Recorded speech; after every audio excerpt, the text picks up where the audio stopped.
www.setorpúblico.gov.br/atendimento e saiba como usar o novo serviço de atendimento remoto. Você pode tirar, transferir ou regularizar o seu título e ficar com tudo pronto para votar. Seu voto tem poder.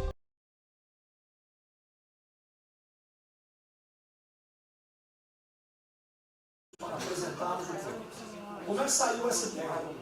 Eu estava conversando com diversos ministros, entre eles Rogério Marinho, o Tarcísio, inclusive o nome do plano, eu roubei do plano do Tarcísio, né? Pedi autorização a ele e roubei. É um plano Marshall brasileiro. Né? E eu comecei a observar que tinha plano do Ministério de Desenvolvimento Regional, que a economia tem plano, que a saúde tem plano, e não estava havendo uma coordenação, uma sinergia. Então esse foi o motivo dessa reunião aqui. Eu vou procurar ser bem breve no objetivo. Por favor, passa para mim. Muito bom. Passou tudo, acabou. Então vamos acabar. Você está no fim, tá errado, cara. Passa primeiro, muito bom. Os senhores podem observar o seguinte. Eu conversei com o presidente. O problema, nós estamos invertendo a questão de uma lógica de raciocínio. Nós temos um problema, né? Nós temos esse problema, temos que ver quais são as consequências negativas desse problema. Todo mundo sabia, sanitárias e econômicas. Ninguém tem dúvida, com reflexo em todos os ministérios. Mas o foco não é na solução do problema. O foco hoje, de uma maneira geral, é quem é o culpado. Tá? E nós queremos recolocar, vamos dizer assim, readequar isso aí para como o governo deve reagir a esse problema para achar uma solução para as duas consequências negativas que ocorrem. Próximo. Então, é um programa. O programa se chama Pro Brasil. Tá? Dou crédito ao azar do Tarcísio por ele ter conversado comigo. Eu gostei e roubei. Né? Pro Brasil é um programa para integrar, aprimorar ações estratégicas. Os senhores vão ver que o foco, ele não é de governo, ele é de Estado. Eu estou tentando fazer uma projeção de 10 anos. Tá? Eu estou tentando, não, nós vamos ter que fazer isso. Para a retomada do crescimento socioeconômico em resposta aos impactos relacionados ao coronavírus. Tá? Pode passar. As dimensões do programa são essas aí. Tá? Ele pega um modelo de governança, ele busca melhoria da produtividade, investimentos estruturantes e ações estratégicas do setor público. Vai. O programa se divide em duas etapas, ou duas partes. O Pro Brasil, deixa eu ver aqui que eu não estou conseguindo enxergar, Ordem, e o Pro Brasil Progresso. Tá? O Pro Brasil Ordem, que você não imprimiu para mim, que eu agradeço, não, botou na página errada. Ele pega um arcabouço normativo, ele trata, essas são as medidas estruturantes dele. Vai ter que ter um arcabouço normativo, investimentos privados, segurança jurídica, jurídica e produtividade, melhoria no ambiente de negócios e mitigação dos impactos socioeconômicos. Na parte de investimento, ele foca em obras públicas, parcerias do setor privado.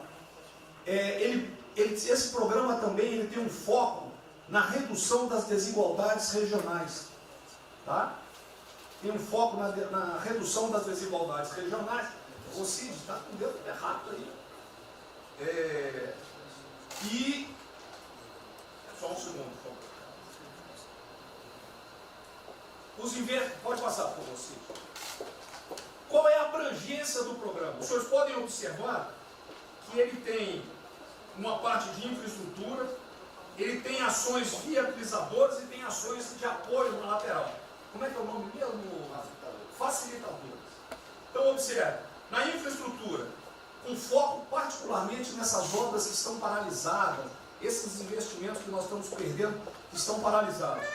Ele pega infraestrutura de transporte e logística, desenvolvimento regional e cidades, pega energia, mineração, telecomunicações. No desenvolvimento produtivo, ele foca na indústria, agronegócio, serviços e turismo. Nas laterais, os senhores têm a parte de cidadania, capacitação, saúde, defesa, inteligência e segurança. Tem também cadeias digitais, indústria criativa e ciência. E nas viabilizadoras, que são transversais em toda a parte do programa, nós temos finanças e tributação, legislação e controle, meio ambiente e a parte institucional e internacional. Qual é o nosso time frame que nós estamos pensando aí? A estruturação do programa. Eu preciso que os senhores, nós vamos fazer uma reunião, como os senhores podem ver, é a primeira reunião do grupo de trabalho, tá? Com todos os ministérios envolvidos. Na sexta-feira agora, tá? Os senhores vão receber o horário, e aí nós teremos de maio a julho a estruturação do programa. De agosto a setembro, o detalhamento do projeto. A partir de outubro, implantação em larga escala, tendo um foco prioritário naquelas ações que têm uma resposta mais imediata. Porque o brasileiro é o seguinte, na hora que nós lançarmos o programa, eles vão começar a cobrar resultado. Tá? Então eu tenho que ter alguma resposta para o público. E a efetividade dos processos de monitoramento, na realidade não está no final, ele está durante todo o processo. Tá? Passa mais um, sim. Volta. Aí. O horizonte do programa, se os senhores observarem, nós estamos pensando no horizonte, né, até 2020, na verdade até 2030. Tá? Mas uma primeira fase dele, ele é faseado até o final desse primeiro governo, mas com um planejamento que prossiga nisso aí. Esse é o foco do que o trabalho que os grupos vão ter que apresentar. Ok? Pode passar a última, por favor.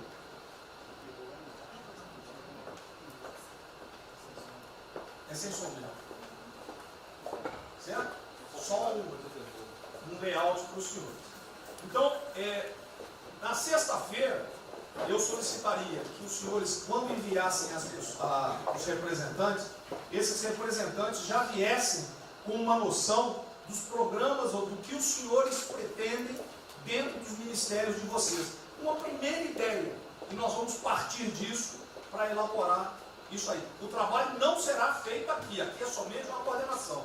Cada ministério vai fazer e nós vamos coordenar. Presidente, era só isso. Vamos dar a palavra para o Guedes, com todo respeito aos demais, acho que é o ministro mais importante nessa missão. Eu queria fazer a primeira observação seguinte: não chame de plano Marshall, que revela um despreparo enorme. Não, isso aqui foi só aqui agora. Então, quando se falou em plano Marshall, para o Brasil é um nome espetacular. 10, 1000. Plano Marshall é um desastre. Revela despreparo nosso. Plano Marshall, por exemplo, os Estados Unidos podem fazer um plano Marshall para nos ajudar.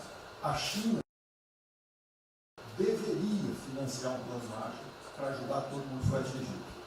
Então, a primeira linha da equação, a gente tem que tomar muito cuidado, isso aqui é o plano pro Brasil. Nos fala plano Marshall, é um desastre, vai revelar a falta de compreensão das coisas. A segunda coisa é o seguinte: é super bem-vinda essa iniciativa para nos integrarmos todos. Agora, não vamos nos iludir. A retomada do crescimento vem pelos investimentos privados, pelo turismo, pela abertura da economia, pelas reformas. Nós já estávamos crescendo. Voltar numa agenda de 30 anos atrás, que é investimentos públicos financiados pelo governo, isso foi o que a Dilma fez 30 anos. Então está cheio de gente pensando nessa eleição agora e botando coisa na cabeça de todo mundo aqui dentro. São governadores querendo fazer a festa, são às vezes ministros querendo aparecer, tem de tudo. E todo mundo vem aqui, vamos crescer, agora tem que crescer, tem que ter resposta imediata, o governo vai gastar. O governo quebrou. O governo quebrou. Em todos os níveis. Prefeitura, governador e governo federal. O que nós conseguimos fazer? Nós sinalizamos o contrário. Nós desalavancamos o banco público, reduzimos o endividamento, baixamos os juros e o Brasil ia começar a voar. Então, se a gente lançar agora um plano, todo o discurso é conhecido: acabar com as desigualdades regionais, na linha, claro.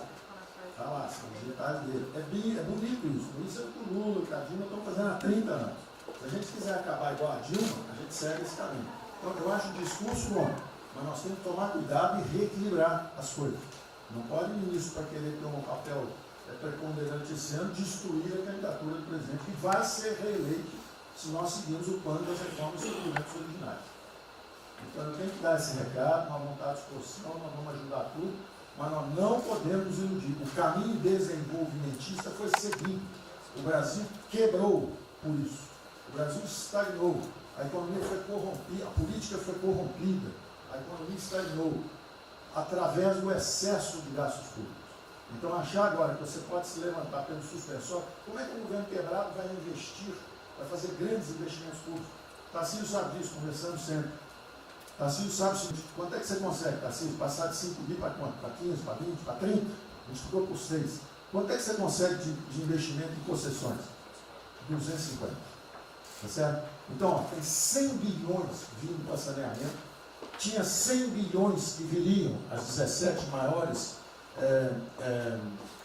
petroleiras do mundo viriam para a nossa seção onerosa, 100 bilhões de seção onerosa, 100 bilhões de mineração, 100 bilhões de saneamento, 230 bilhões de concessões, 500 bilhões. Cadê o dinheiro do governo para fazer isso? Não tem. Então, quem está sonhando é sonhador. A gente aceita. Politicamente, a gente aceita. Vamos fazer todo o discurso da desigualdade, vamos gastar mais, precisamos eleger o presidente. Mas o presidente tem que pensar daqui a 3 anos. Não é daqui a 1 ano, não. Tem muita gente pensando na eleição desse ano. É só a observação que eu farei. Eu estou fora de eleições municipais. Só um minutinho. A ideia aqui, ninguém falou em investimento público por enquanto. Inclusive, nós falamos ali em investimento, falamos inclusive em investimentos privados. O que tem que acontecer é o seguinte: eu estou vendo um plano de muita gente, nós temos que centralizar a imprensa, a economia, vai exatamente o que pode, o que não pode. Fundamental a coordenação. Até para gente sair na imprensa que está saindo. Que saiu na imprensa assim: plano Marshall e economia está fora. Quer dizer, alguém foi para a imprensa e falou: vendo o plano Marshall ali, a economia está fora. Quer dizer, enfraquecer o nosso discurso no momento desse é uma tolice, é um atentado contra nós mesmos. Questão da imprensa, eu acho que eu resumi hoje dentro do Palácio 20 segundos. Eu não vou falar com vocês, que vocês vão deturpam, vocês inventam e potencializam.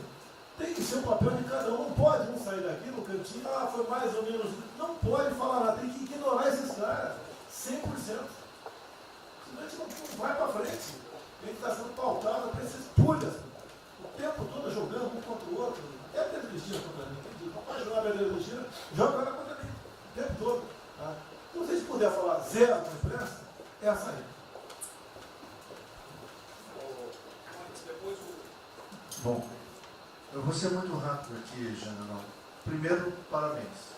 É fundamental esse processo de coordenação e de centro de governo.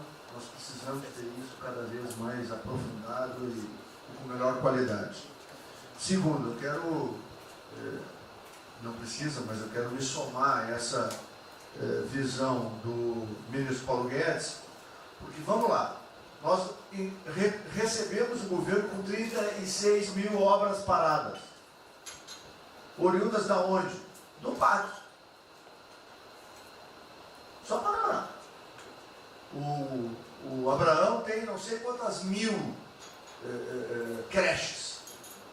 3 mil creches paradas que somam nessas 36. Então, o que nós trouxemos para o Brasil e como é que nós começamos o ano? Eu vou lembrar, presidente, o senhor sempre disse, é muito triste ver um brasileiro chegar no exterior e ser recebido com o manto da desconfiança.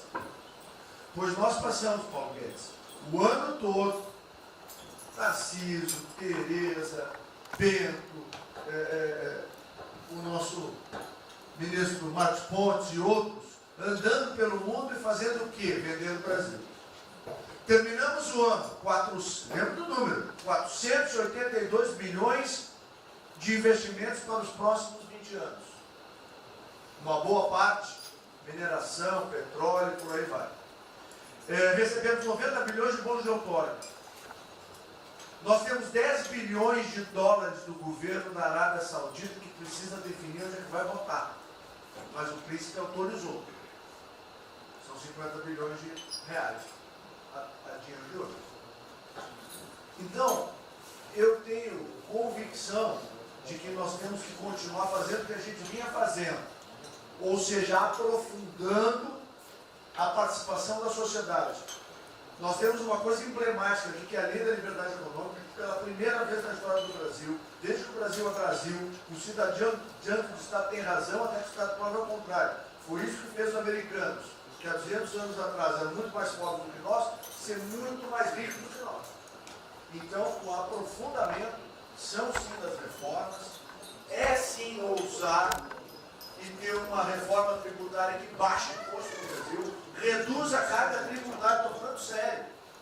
A gente nunca discutiu isso entre nós, mas isso tem que caminhar para isso. Por quê? Porque aí nós damos fôlego à iniciativa privada para que ela faça o que tem que fazer e nós vamos ser mediadores desse processo, apenas. E sinceramente, eu acho que todo o nosso esforço nos próximos dias tem que ser como é que nós mantemos a nossa linha, porque nós terminamos o ano, ministro Ernesto, ministro Tarcísio. O senhor foi recebido na Federação das Indústrias Alemãs com um slide que mostrava a 163 os caminhões atolados e a 163 pavimentado. E o presidente que coordenava aquele momento, eu estava lá lhe aguardando, voltando da Rússia, disse ao senhor, o que vocês brasileiros fizeram que nós não acreditávamos que vocês recuperaram a confiança e estão fazendo tantas transformações. Então, presidente, só para concluir, 100% nessa linha, mas que a gente não perca o foco original, porque por onde a gente estava caminhando, nós recuperamos a confiança externa e externa. Fomos acometidos de algo muito grave, que é uma doença, e que foi levado ao paroxismo da histeria, porque serve ao interesse de muitos, os mais variados, eu não vou aqui detalhar. Mas, sinceramente, temos que rapidamente voltar ao que nós estamos fazendo, porque nós estamos no caminho certo, e a prova disso é que todo mundo voltou a olhar o Brasil como esse. Bom, eu vou partir do princípio que todos que estão aqui são bem intencionados e querem bem do Brasil. Então, nós não acreditamos em teoria da conspiração e que ninguém quer solapar os alicerces da República nem abalar a administração do presidente Bolsonaro. Eu quero lembrar a todos que não existem verdades absolutas. Por favor, vamos refletir. O que está acontecendo hoje no mundo não tem parâmetro nos últimos 100 anos. O que está acontecendo hoje no mundo vai permitir, de acordo com a FMI, foi a previsão de uma semana atrás, de uma diminuição de quase 3% do PIB mundial, no caso do Brasil de mais de 5%.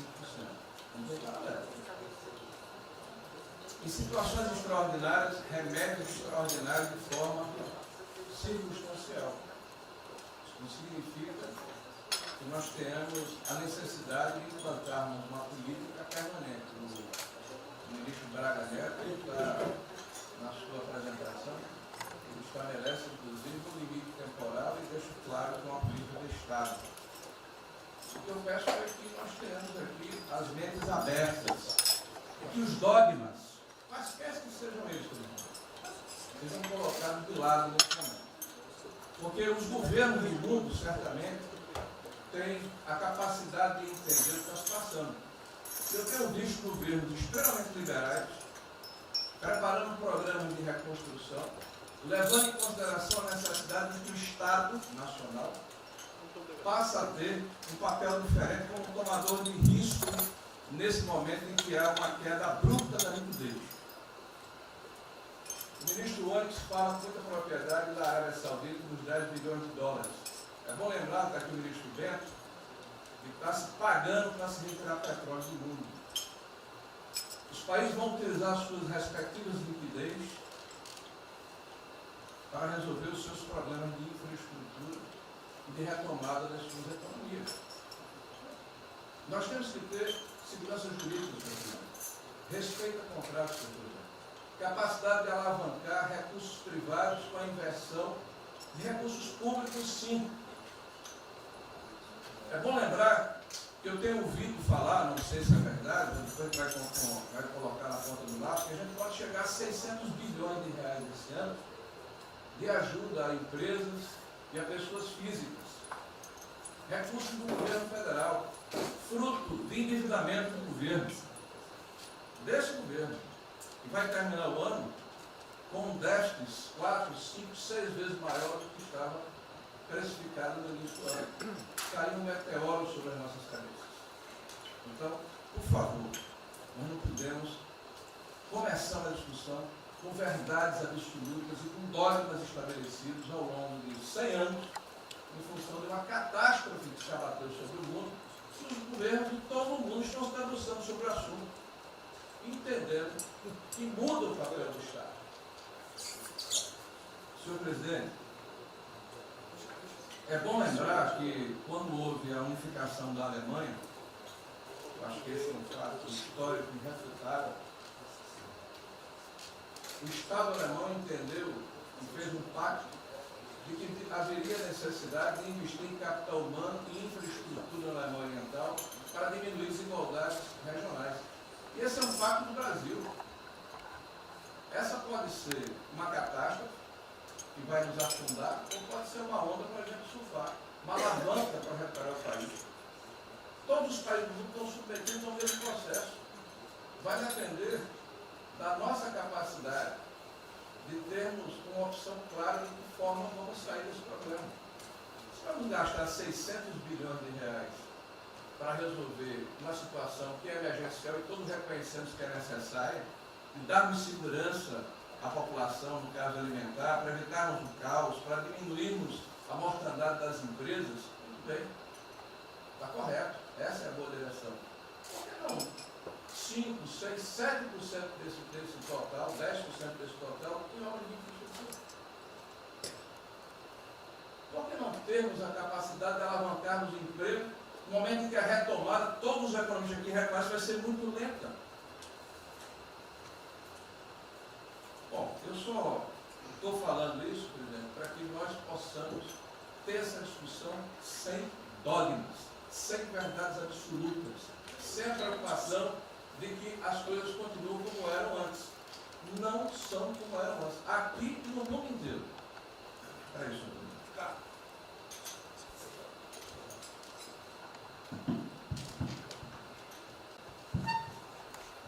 Presidente, estava assistindo atentamente a apresentação do colega Wilson Braga Neto. Na parte final, no slide das questões transversais, ao meio ambiente, mas acho que o que eu vou dizer aqui sobre o meio ambiente se aplica a diversas outras matérias. Nós temos a possibilidade, nesse momento que a atenção da imprensa está voltada quase que exclusivamente para o Covid e daqui a pouco para a Amazônia, o general Mourão tem feito os trabalhos preparatórios para que a gente possa entrar nesse assunto da Amazônia um pouco mais calçado, mas não é isso que eu quero falar. A oportunidade que nós temos, que a imprensa não está nos dando um pouco de alívio nos outros temas, é passar as reformas infralegais de desregulamentação, simplificação, todas as reformas que o mundo inteiro, nessas viagens que se referiu ao Mix, certamente cobrou dele, cobrou do Paulo, cobrou da Tereza, cobrou do Tarcísio, cobrou de todo mundo, da segurança jurídica, da previsibilidade, da simplificação. Essa grande parte dessa matéria ela se dá em portarias e normas dos ministérios que aqui estão, inclusive de meio ambiente. E que são muito difíceis, e nesse aspecto acho que o meio ambiente é o mais difícil de passar qualquer mudança infralegal em termos de instrução normativa e portaria, porque tudo que a gente faz é pau no judiciário, no dia seguinte. Então, para isso precisa ter um esforço nosso aqui, enquanto estamos nesse momento de tranquilidade, no aspecto de cobertura de imprensa, porque só fala de Covid, e ir passando a boiada, e mudando todo o regramento, e simplificando normas, de IFAM, de Ministério da Agricultura, de Ministério do Meio Ambiente, de Ministério disso, de Ministério daquilo. Agora é a hora de unir esforços para dar de baseada a simplificação regulatória que nós precisamos, em todos os aspectos. E deixar a AGU, o André não está aí, né? E deixar a AGU de stand-by para cada pau que tiver, que vai ter. Essa semana mesmo nós assinamos uma medida, a pedido do Ministério da Agricultura, que foi a simplificação da lei da Mata Atlântica para usar o Código Florestal. Hoje já está nos jornais dizendo que vão entrar com ações judiciais e ação civil pública no Brasil inteiro contra a medida. Então, para isso, nós temos que estar com a artilharia da AGU preparada para cada linha que a gente avança. Mas tem uma lista enorme em todos os ministérios que têm papel regulatório aqui para simplificar. Não precisamos de Congresso. E coisa que precisa de Congresso também, nesse fuzuê que está aí, nós não vamos conseguir aprovar. Agora tem um monte de coisa que é só parecer, caneta. Parecer, caneta. Sem parecer também não tem caneta. E dar canetada sem parecer é cana. Então, isso aí vale muito a pena. A gente tem um espaço enorme para fazer. Enfim, acho que essa é uma questão importante que estava aí nos slides, né? Você vê que a jurídica também está embaixo. Isso, exatamente. Só para os senhores entenderem o seguinte, isso aqui é coordenação dos planos que eu sei que todos estão fazendo. Tá? Coordenação. O que vai ser possível executar ou não, vamos entrar naquelas nas limitações que nós temos, e o que tiver conflito será levado à decisão do presidente. Mas nós temos que andar com isso rápido, porque a queda do desemprego, o país está sem esperança, nós temos que fazer isso andar. O pessoal da iniciativa privada está nos procurando, a gente tem que dar um rumo nisso aí. Bom, a ideia é essa. Me ligou agora de manhã o Eduardo Gouveia Vieira, da Fiujan. Ele quer fazer uma videoconferência onde mais de 300 empresários do Rio, um pouquinho abaixo do potencial de São Paulo, para hipotecar solidariedade. A ideia é que nós temos de reabrir o comércio. A desgraça que vem pela frente, eu acho que o Paulo Guedes está até legal, Paulo Guedes, não sou economista não. Vai ser uma porrada muito longa, você pode imaginar. Não são apenas os informais. Eu acho que bateu a 10 milhões de carteiras assinadas por saco, e os governos estaduais não tem como pagar salário, não tem. Maio, metade do estado não tem mais como pagar salário mais. A desgraça está aí. Eles vão querer empurrar essa trozoba para cima da gente, esse pessoal aqui do lado vai querer empurrar, e a gente vai reagir, porque aqui não é saco sem fundo. Tá? Então essa preocupação vamos ter. Paralelamente a isso, tem o OAB da vida, enchendo o saco do Supremo, para abrir processo de impeachment, porque eu não apresentei meu exame de vírus, essas frescuradas todas. E todo mundo tem que estar ligado. Não é apenas cuidar do seu ministério nessas questões que estamos tratando aqui, é tratar da questão política também. Tá certo? Então, essa preocupação temos que ter, porque a luta pelo poder continua a todo vapor. E sem neurose da minha parte. Tá? O campo fértil para aparecer umas porcaria aí, né? Levantando aquela bandeira do povo ao meu lado, não custa nada. O terreno fértil é isso: desemprego, caos, miséria, desordem social e outras coisas mais. Então essa preocupação todos devem ter. Né? Não é, tá bom, o Ministério fatura, deu merda no colo do presidente. Não pode ser assim. Hoje eu vi o Magno Malta me defendendo.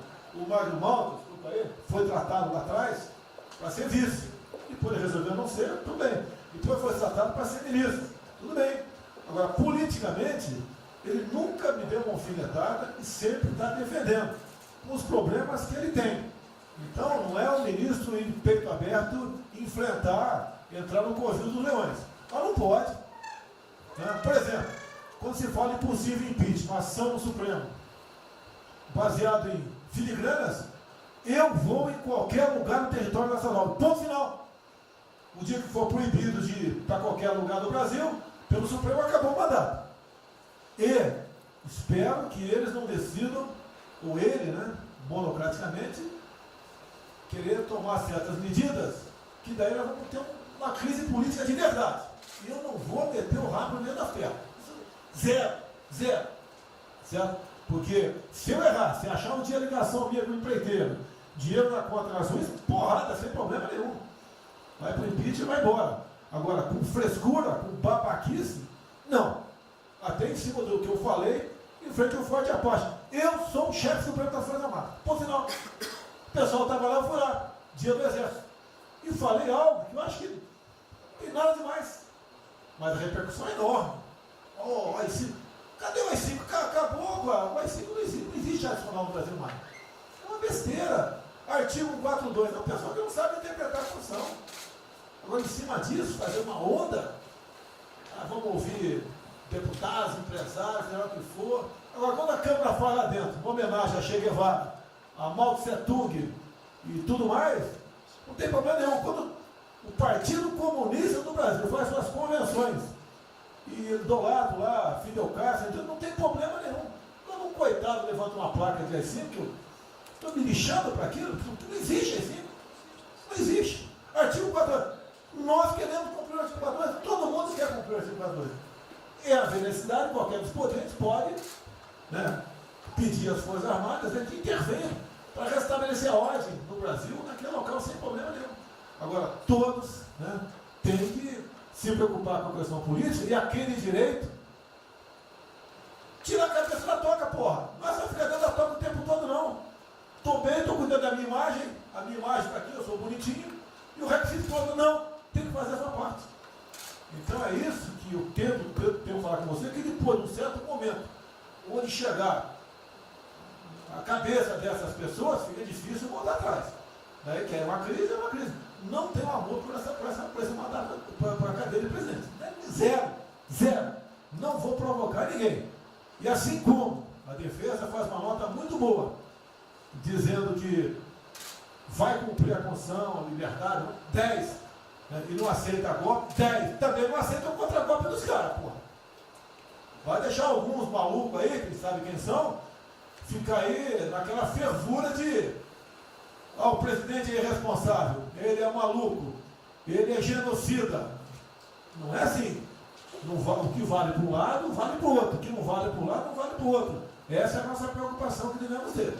Com isso que está aqui, o próprio Brasil, mas também com a questão política. Se nós começarmos a falar com propriedade, e tem muita gente que fala muito melhor do que eu, e tem um conhecimento muito melhor do que eu, tem que falar discretamente, mas tem que falar, para não deixar subir a temperatura, que é só porrada o tempo todo em cima de mim. E vou continuar indo em qualquer lugar do Brasil, ponto final, não é problema meu. Tá certo? Se eu não tivesse direitinho de vir, prefeitinho lá no fim do mundo, um jaguapoca do prefeito, manda prender. Tem que a justiça se posicionar sobre isso, porra. Tem que se posicionar sobre isso abertamente. Não admitimos prisão por parte do prefeito e o decreto. Tem que falar, não é ficar quieto. E quem direito aqui, todos têm que falar isso aí, não é só a justiça. Todos têm que falar. Não é ficar, toca o barco não e vamos ali em frente. Então é isso que eu apelo a vocês, pô. Essa preocupação, acordem para a política e se exponham. Afinal de contas, o governo não só. E se eu cair, cai todo mundo. Agora, se vai cair um dia, vamos cair lutando, uma bandeira justa, não para uma babaquice de exame antivírus, pô. Pelo amor de Deus, pô. Eu, até já bem claro, de uns 8 anos para cá, quando pedia farmácia de manipulação, um remédio qualquer, eu falava com o médico. Bota um nome de fantasia, porque se for o meu nome para lá, como era sempre um cara manjado, né, tem 3, 4 que vão manipular lá o medicamento, pode me envenenar, pô. E assim é a mesma coisa a questão do vírus, entre outros. De acordo com o interesse, o cara é negativo, ou dá positivo, depois que deu, vai para a contraprova, vai dar problema. E nós sabemos, tá certo, que nós temos um compromisso com a verdade. Eu jamais mentiria se não tivesse realmente um exame negativo. Jamais eu mentia negativo, deu positivo, vice-versa, jamais. A verdade é acima de tudo. Então é o apelo que eu faço a todos que se preocupem com política para não ser surpreendido. Eu não vou esperar o barco começar a afundar para tirar água. Estou tirando água e vou continuar tirando água de todos os ministérios. Tocante a isso. A pessoa tem que entender. Se não quer entender, paciência, pô. E eu tenho o poder e vou intervir em todos os ministérios, sem exceção. Nos bancos eu falo com o Paulo Guedes, se tiver que interferir. Nunca tive problema, zero problema com o Paulo Guedes. Agora os demais, eu não posso ser surpreendido com notícias. Eu tenho a PF que não me dá informações.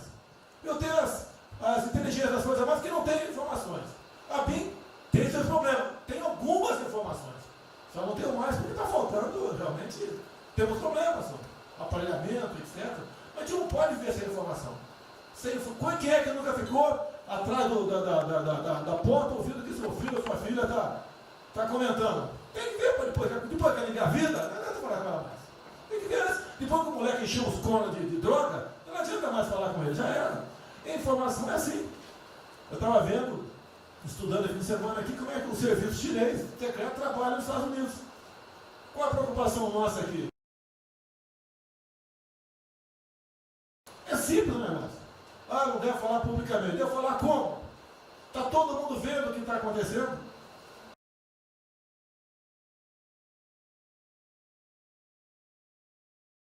Tudo bem. Você tira do porra, não tira. É uma realidade. Não adianta esconder mais, tapar o sol com a peneira. Vai em alguns ministérios, tem gente descontada aqui dentro. Então não quebrei zero.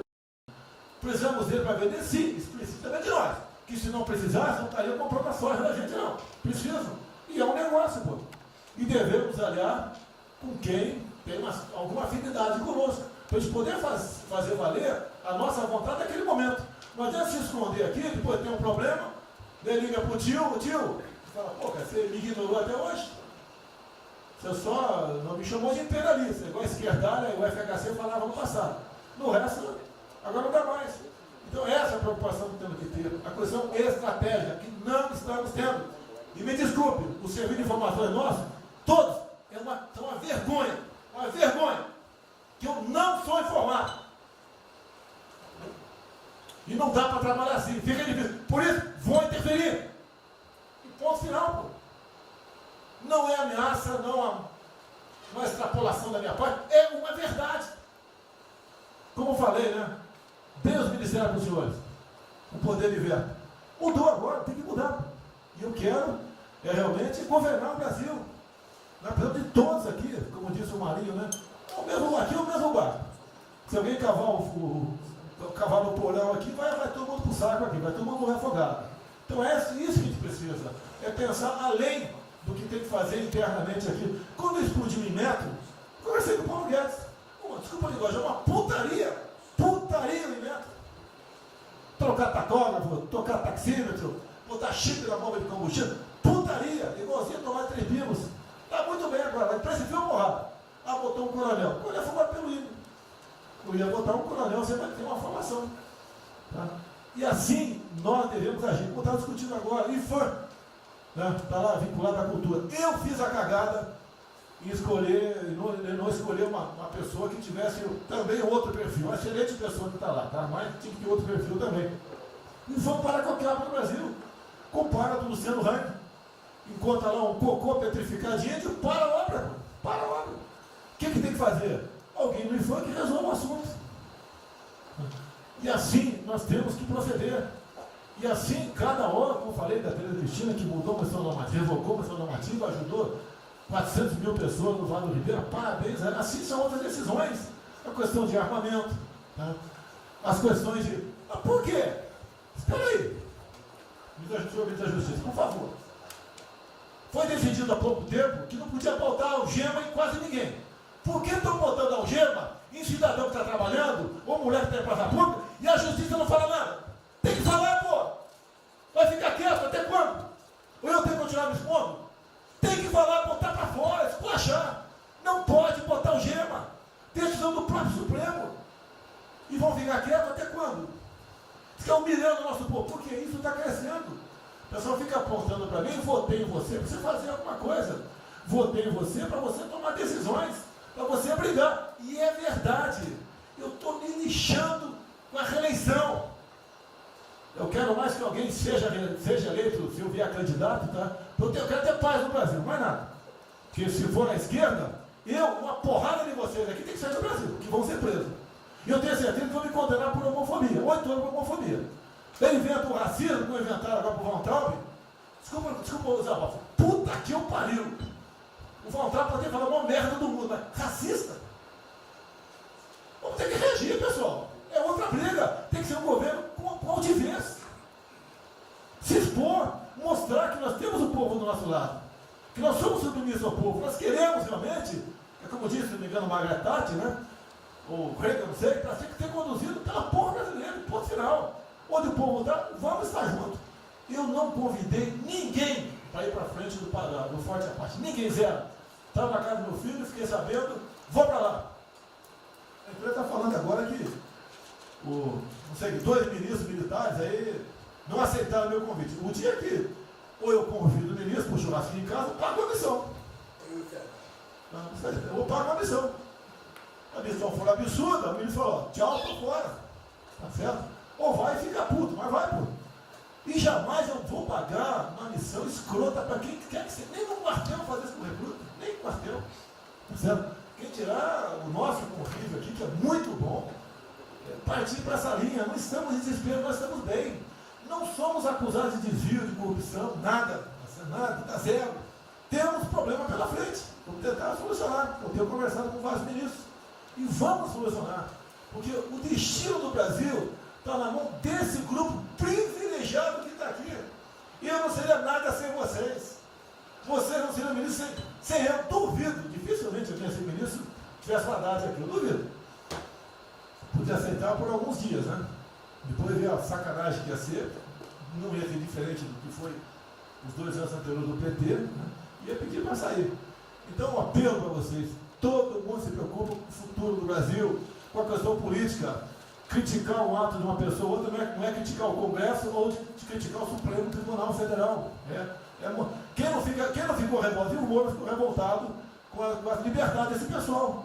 Por causa de vírus, botou esse estuprador para fora. Imagine ter estuprado uma filha nossa, um filho da puta desse posto de liberdade.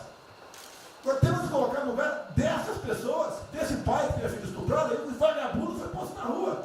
Com a decisão, foda-se quem seja, tem que jogar pesado em cima disso. Não é um desabafo, pessoal, é uma realidade. O nosso barco está indo, mas não sabemos ainda, no momento, dado o último caso, vírus, para onde é nosso barco. Pode estar indo em direção ao iceberg. A gente vai para o fundo. Então vamos se ligar, vamos se preocupar. Quem de direito se manifesta com altidez, com palavras polidas, tá? Mas tomar uma posição. Porque não pode tudo veio para a minha retaguarda, tudo. Tá? E vocês têm que apanhar junto comigo. Logicamente, quando tiver motivo para apanhar. Ou motivo para bater.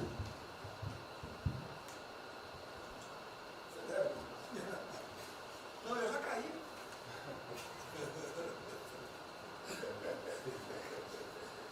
Ministro Moro, então, a sequência aqui é o seguinte: o ministro Moro, Montezano, o Nelson e o Paulo Guedes. Aí eu pediria só aos senhores que fossem breves.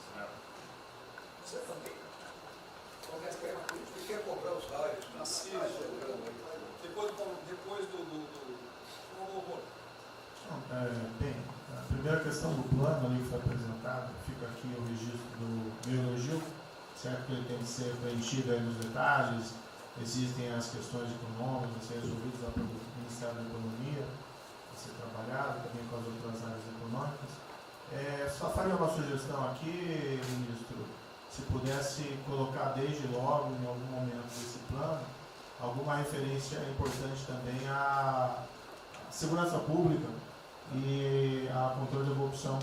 Foram 2 temas centrais, né, nas últimas eleições, e são 2 temas que, embora, claro que o plano vai ficar sujeito aí ao detalhamento necessário, mas acho que é importante ter uma referência inicial para não parecer que nós estamos descurando desses aspectos específicos. Nós não entramos em detalhes, porque isso aqui, o senhor viu que todos os ministérios praticamente se responderam.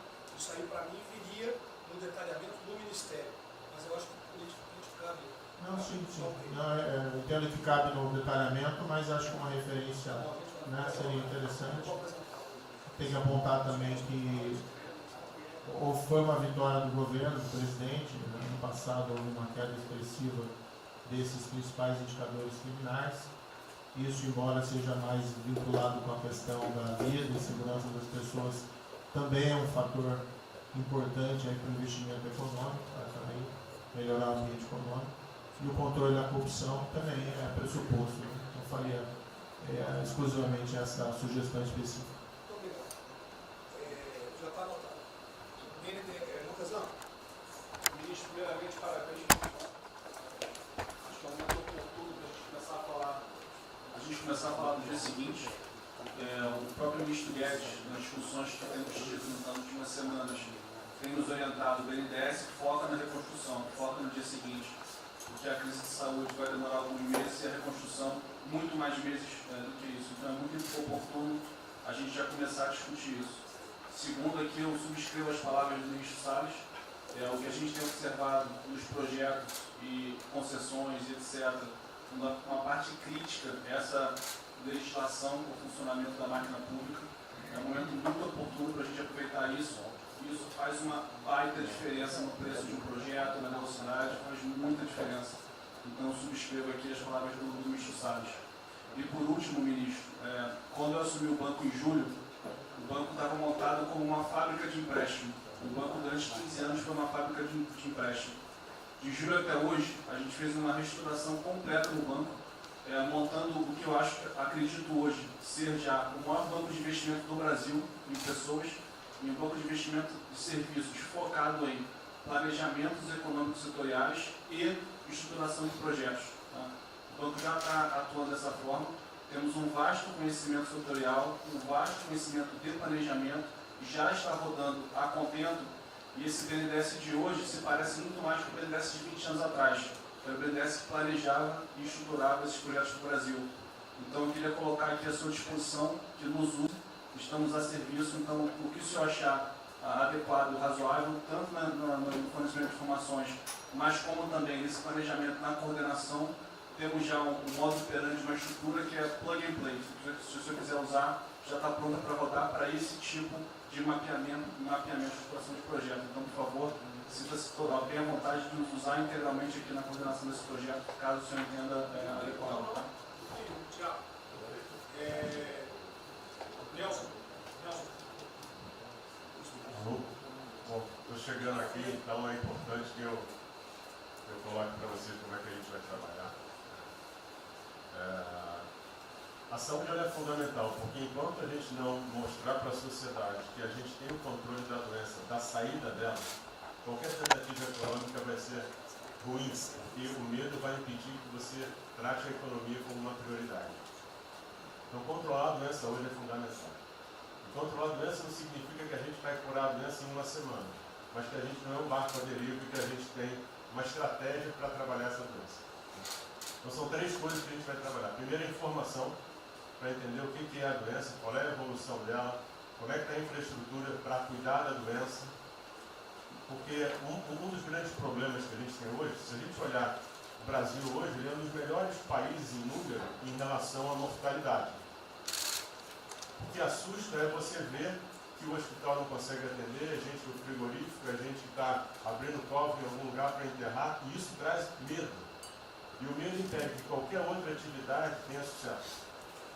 Porque enquanto isso não for sanado, o restante vai ter muito pouca chance de ser comprado pela sociedade. A segunda coisa é estruturar a operação de cuidado. Então a gente vai investir em logística, vai investir na parte de compra e tentar melhorar o processo. Por quê? Porque se eu tiver os hospitais funcionando, eu vou ter os pacientes tratados, eu não tenho a sensação da crise, o medo melhora e o restante pode entrar. E a terceira coisa é a gente deixar claro um programa de saída do isolamento e do distanciamento. Não é que vai sair amanhã, mas a gente tem que ter um planejamento. Porque aí a gente realmente mostra que a situação está na nossa mão. Pode ser que demore um pouco, mas a gente está controlando esse processo, que a gente não está sendo um barco à deriva. Então, basicamente, eu queria falar para vocês, essa é a forma como a gente vai tratar, e a gente vai estar interagindo com todos os ministérios que forem necessários, para que isso aconteça da forma mais rápida possível. Basicamente é isso, é um prazer estar aqui com vocês. Ontem eu liguei para o diretor-geral da Polícia Rodoviária Federal. Chegou ao meu conhecimento uma nota que era dele sobre o passamento de um patrulheiro. E ele enfatizou que era por 2019. Eu liguei para ele, por favor. O que mais? Ele era obeso, era isso, tinha comorbidades. Mas ali na nota dele só saiu por 19.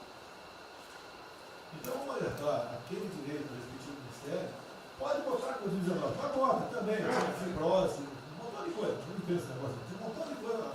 Mas exatamente para levar um medo à população. E que olha, morreu um sargento do exército, por exemplo. A princípio é um cara que está bem de saúde, né? Um policial federal, né?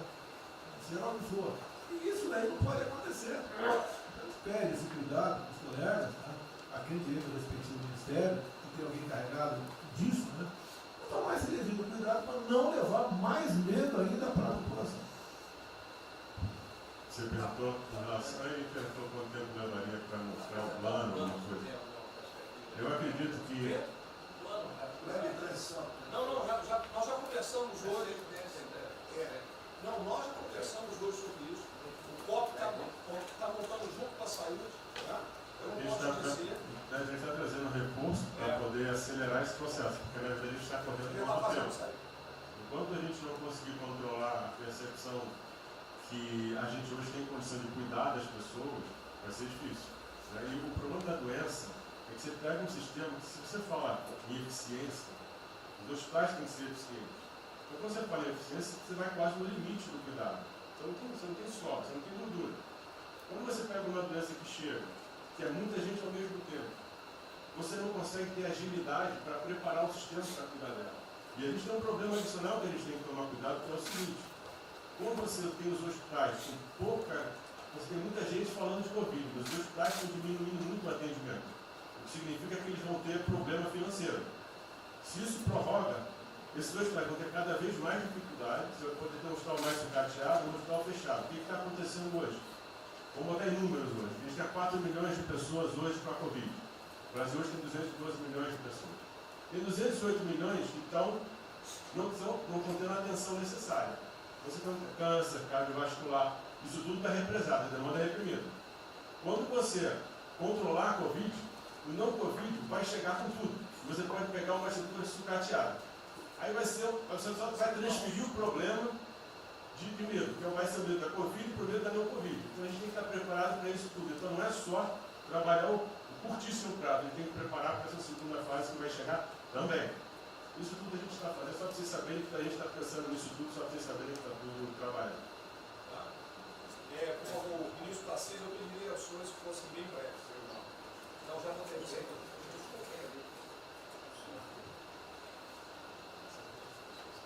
Só para louvar a iniciativa, acho que é importante essa coordenação da Casa Civil. Tenho certeza que é o que a sociedade espera isso de nós.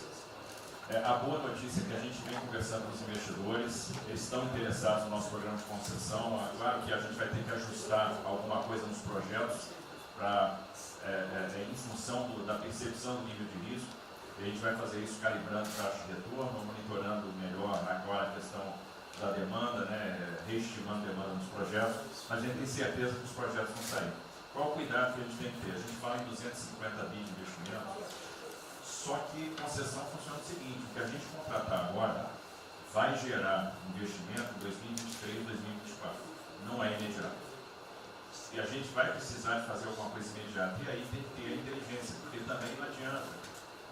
Isso, me dá lá 30 bi por ano, não vou gastar, eu não vou usar. Eu não vou ter condição de fazer, de usar isso. Porque nos períodos altos lá que a gente executou mais, a gente consegue ali ter uma capacidade operacional de executar 13, 14 mil, não aqui. E a gente já tem 8 de orçamento por ano. Então, no final das contas, a gente fazendo as contas e vendo o que nós já temos de projeto pronto, o que é necessário, que agrega valor imediato. É um 35 Maranhão lá, que leva a safra para o Porto de Itaqui, que se acabou. Ali eu posso fazer uma intervenção imediata. E o que a gente vai falar? Estou falando de pegar os 8 que a gente tem e agregar mais 3, mais 4. É essa a conta. Eu acho que isso é realmente necessário para gerar emprego, para dar a resposta que a sociedade está querendo e conjugando isso com investimento privado. As duas coisas têm que andar juntas.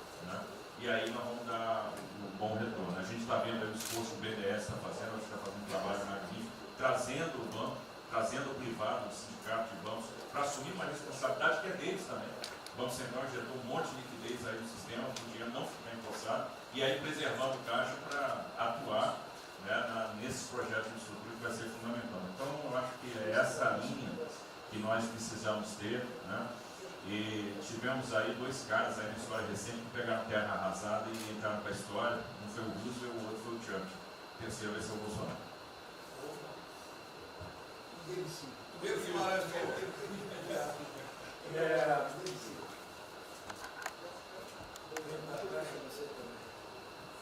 Peço aos senhores que sejam breves. São só 5 pontos muito rápidos. Primeiro, presidente, o maior programa da história do mundo de inclusão social, digital, que nós estamos fazendo nesse governo, pessoas que tomavam dinheiro a 25% ao mês. Quer dizer, todos os ladrões lá, PT, PMDB, PSDB, aquela ladroagem toda, 25% ao mês. E ninguém se indigna. Esse governo se indignou, o governo dos liberais. Então, assim, acho que a gente está com problemas narrativos. Hoje de manhã, por exemplo, o pessoal da Band queria dinheiro. O ponto é o seguinte, vai ou não vai dar dinheiro para Bandeirantes? Ah, não vai dar dinheiro para Bandeirantes? Passei meia hora levando porrada, mas repliquei. E falei, olha, vocês estão em casa?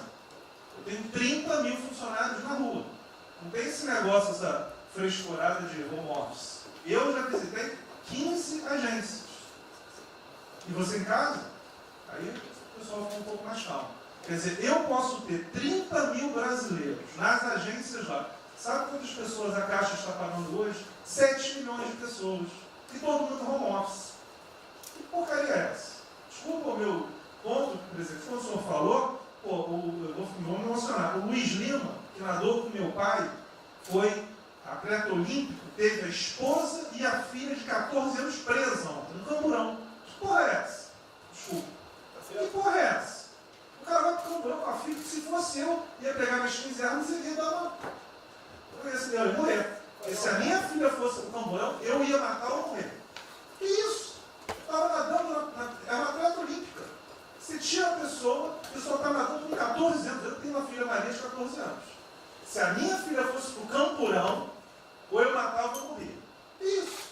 E a esposa do Luiz Lima nem usou o fato de ser esposa do deputado federal. Mas assim, foi calado, céu é aquele governador roubando para direito, está tudo quanto é lado. Então o governador rouba, aí ele sai prendendo todo mundo e fica tudo isso mesmo. Aí a gente faz o maior programa da história da humanidade de inclusão de pessoas que recebiam 25% ao mês, cobrado. PSDB, PT, PMDB, aquele grupo todo. Na hora de privatizar, todo mundo, com 200 milhões, 300 milhões, tem vice-presidente da Caixa que eu expulsei, dos 120, 105 eu tirei. E se o senhor precisar, obviamente, meu chefe, o ministro Paulo Guedes, ele decide. Não tem problema.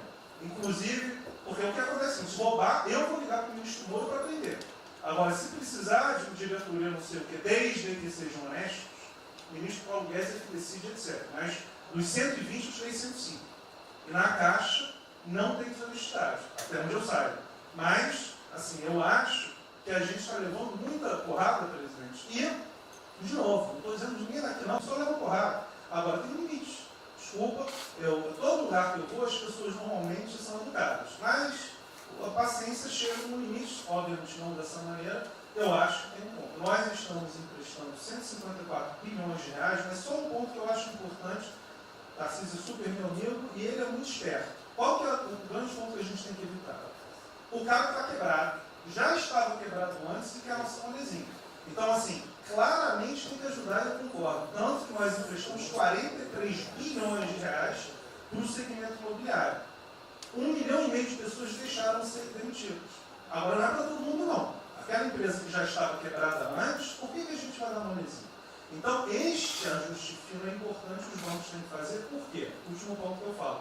Já estou sendo processado também, no mais de 2 juntos da cadeia, por causa do auxílio emergencial. Sabe o que tem? Tem gente do TCU dizendo que a gente está dando muito, e tem gente dizendo que a gente está dando pouco. Ferrou. Ou seja, tem gente querendo me prender porque está dizendo que a gente está dando muito. E tem gente querendo me prender, que são aqueles caras lá que estavam antes, dando pouco. Vou acabar sendo preso, mas o que a gente não vai fazer? Deixar 30, 40, 50 milhões de pessoas passarem fome. Então, é só o meu recado dizendo o seguinte, a Caixa, o banco de todos os brasileiros. Poxa, a gente está com 30 mil pessoas. Eu passo ligando 45 pessoas na Caixa que tiveram coronavírus. 2 faleceram, um, na verdade, com 70 anos, já estava aposentado, e outro. A pessoa, eu chorei mais do que a pessoa, a mãe. Uma pessoa em 30 mil que estão o dia inteiro. E eu já falei para minha esposa, se tiver qualquer coisa, eu vou tomar 1 litro de hidrocloroquina, aquelas coisas todas. Então, assim, eu acho que a gente está, só o último ponto, numa questão de histeria coletiva. Quer dizer, eu posso ter 30 mil funcionários da Caixa pagando 7 milhões hoje, 2 milhões na segunda, ontem a gente abriu 800 agências, vamos abrir no sábado, no domingo, 2 horas antes. Então o que a imprensa quer? Que você pague e dane-se os funcionários da Caixa. Mas se morrer 2, Jornal Nacional, presidente Bolsonaro e presidente Pedro, irresponsáveis porque abriram. A gente só vai levar porrada. Agora, realmente, meu ponto é inaceitável, foi a primeira vez que aconteceu. Eu conheço a Milene, o Mini, atleta olímpico. Quer dizer, um atleta olímpico, a esposa atleta olímpica e a filha de 14 anos num camburão. Eu não sei se eles botaram lá atrás ou no meio. E aí você solta o estuprador, então eu acho que realmente tem uma questão. De novo, eu quero só reforçar uma coisa. O ministro Moro, em um dia, resolveu um problema muito importante. Muito obrigado, ministro. O que aconteceu? Os guardas, né, os que ficam dentro da agência, não poderiam, por legislação, estar fora. O que aconteceu? O ministro, 5 horas, resolveu o problema. Então, nos próximos 90 dias, os atendentes da Caixa Econômica Federal, os guardas, vão poder ir para fora para ajudar a fila. Né? Ou seja, tem uma fila, tem 250 agências e tem 500 pessoas na fila. E aí, com a ajuda do ministro Moro da Polícia Federal, eles emitiram uma portaria. Então, só para finalizar, quero agradecer, ministro. Esse é um registro aí, até foi fácil de resolver, foi a Polícia Federal que resolveu. Ministro Ernesto, por favor. Volta a pedir que sejam breves. Obrigado. Rapidamente, sobre o plano. A dimensão internacional do plano, evidentemente, é fundamental, já está aqui contemplado. Eu queria mencionar o seguinte: eu acho que é fundamental que essa dimensão internacional não seja simplesmente uma adaptação nossa ao cenário internacional, mas que ela leve em conta a capacidade que o Brasil hoje tem de influir no desenho de um novo cenário internacional. Eu estou cada vez mais convencido que o Brasil tem hoje as condições, tem a oportunidade de se sentar na mesa de 4, 5, 6 países que vão definir a nova ordem mundial. Um dia, na conversa do presidente com o primeiro-ministro da Índia, o indiano disse que vai ser tão diferente o pós-coronavírus, o pré, quanto o pós-segunda guerra, o pré. Eu acho que é verdade, e assim como houve um Conselho de Segurança que definiu a ordem mundial, 5 países depois da Segunda Guerra, vai haver uma espécie de novo Conselho de Segurança, e nós temos dessa vez a oportunidade de estar nele e acreditar na possibilidade do Brasil influenciar e ajudar a formatar um novo cenário. E esse cenário, acho que tem que levar em conta o seguinte: estamos aí revendo os últimos 30 anos de globalização. Vai haver uma nova globalização. O que aconteceu nesses 30 anos? Foi uma globalização cega para o tema dos valores, para o tema da democracia e da liberdade. Foi uma globalização que a gente está vendo agora, criou um modelo onde no centro da economia internacional está um país que não é democrático, que não respeita os direitos humanos, etc. Essa nova globalização acho que não pode ser cega. Tem que ser uma globalização, tem que ser uma estrutura que leve em conta, claro, a dimensão econômica, mas também essa dimensão da liberdade e do valor.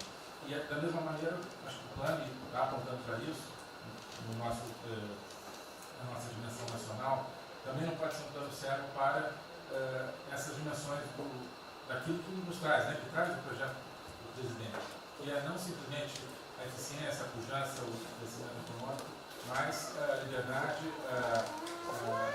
combate à corrupção, a reinvenção do Brasil livre dessas mazelas que nós pensamos. Obrigado.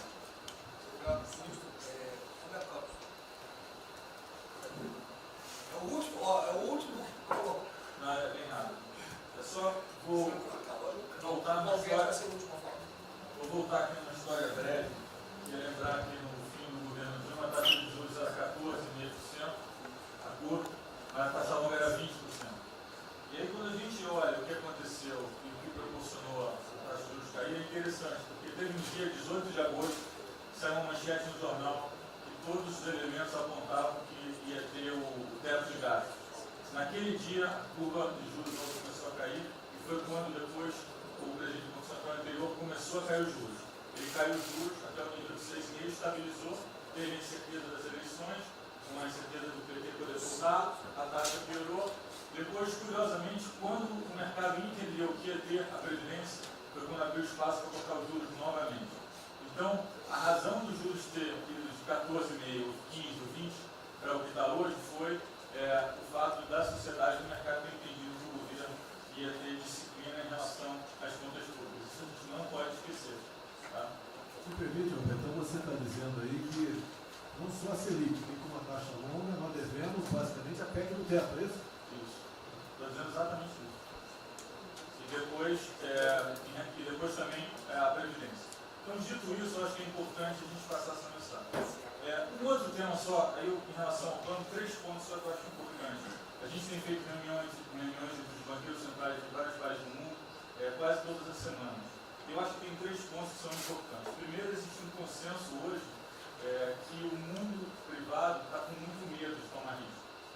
Então, que não vai ter como ter uma saída rápida sem que o governo não entre de alguma forma no mundo risco. Porque o mundo privado está com medo de tomar risco pelo fator medo, que é o fator que o doutor me ensinou, que eu acho que é muito importante. Se amanhã você demitir todo mundo no estádio de futebol, será que todo mundo vai sair de casa e vai? Qual é o fator medo? E o fator medo é interessante porque quanto mais informação você tem, mais medo você tem, porque a mídia joga medo. Então você tem hoje uma classe mais alta que tem mais medo que a classe mais baixa, exatamente porque eles têm mais acesso à informação e a informação enviesada. Então, o primeiro ponto é esse como tomar risco. O segundo ponto rápido é um tema que eu acho que está muito crescendo também, crescendo bastante, que é a análise, que a gente chama de análise intertemporal. Quando você faz uma ajuda, quando o governo faz um gasto, geralmente acontece 2 coisas. Ou você bota fundo perdido, ou seja, esse gasto não vale nada, e aí vai ter um reflexo na economia, na taxa de juros, ou as pessoas exageram falando esse gasto vai ser um multiplicador. Provavelmente não é nenhuma coisa nem outra. O que eu acho que falta de analisar os gastos do governo é o quanto desse gasto que eu recupero lá na frente, via preservar empregos, via manter uma empresa viva, que ia morrer. Então eu acho que falta análise completa do gasto. O gasto nunca é fundo perdido. Também ele nunca é muito multiplicador, ele é um meio do caminho de uma coisa e outra. E o que eu acho que falta é a análise de eu vou gastar tanto e esse gasto vai ter essa efetividade. Por exemplo, existe uma percepção do mercado que dinheiro para governador e prefeito é dinheiro jogado fora. Pode ser que seja mentira, mas existe essa percepção hoje. E tem vários vídeos rodando por aí, os senhores devem ter visto, de que o dinheiro vai para a prefeitura e não vai parar, porque vai em bem intangível, que é difícil de controlar. Vai em programa que você nunca tem como monitorar. Então, acho que é importante esse tema de fazer essa análise intertemporal e ver realmente qual é a eficiência do gasto. E por último, último ponto, conversando com investidores, a gente tem feito isso, inclusive nós fizemos uma conversa, 2 bancos centrais com investidores, inclusive de infraestrutura, e o problema principal que aparece em toda a conversa no Brasil, do investidor privado, é que no passado, toda vez que o investidor privado entrou, teve muita sacanagem. O tema da governança é super importante.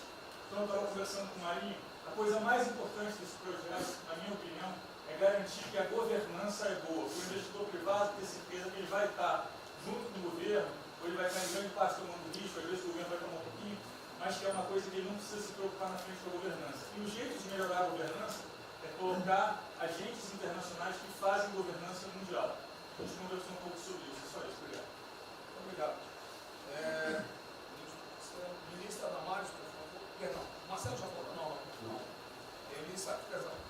Ministra Damares.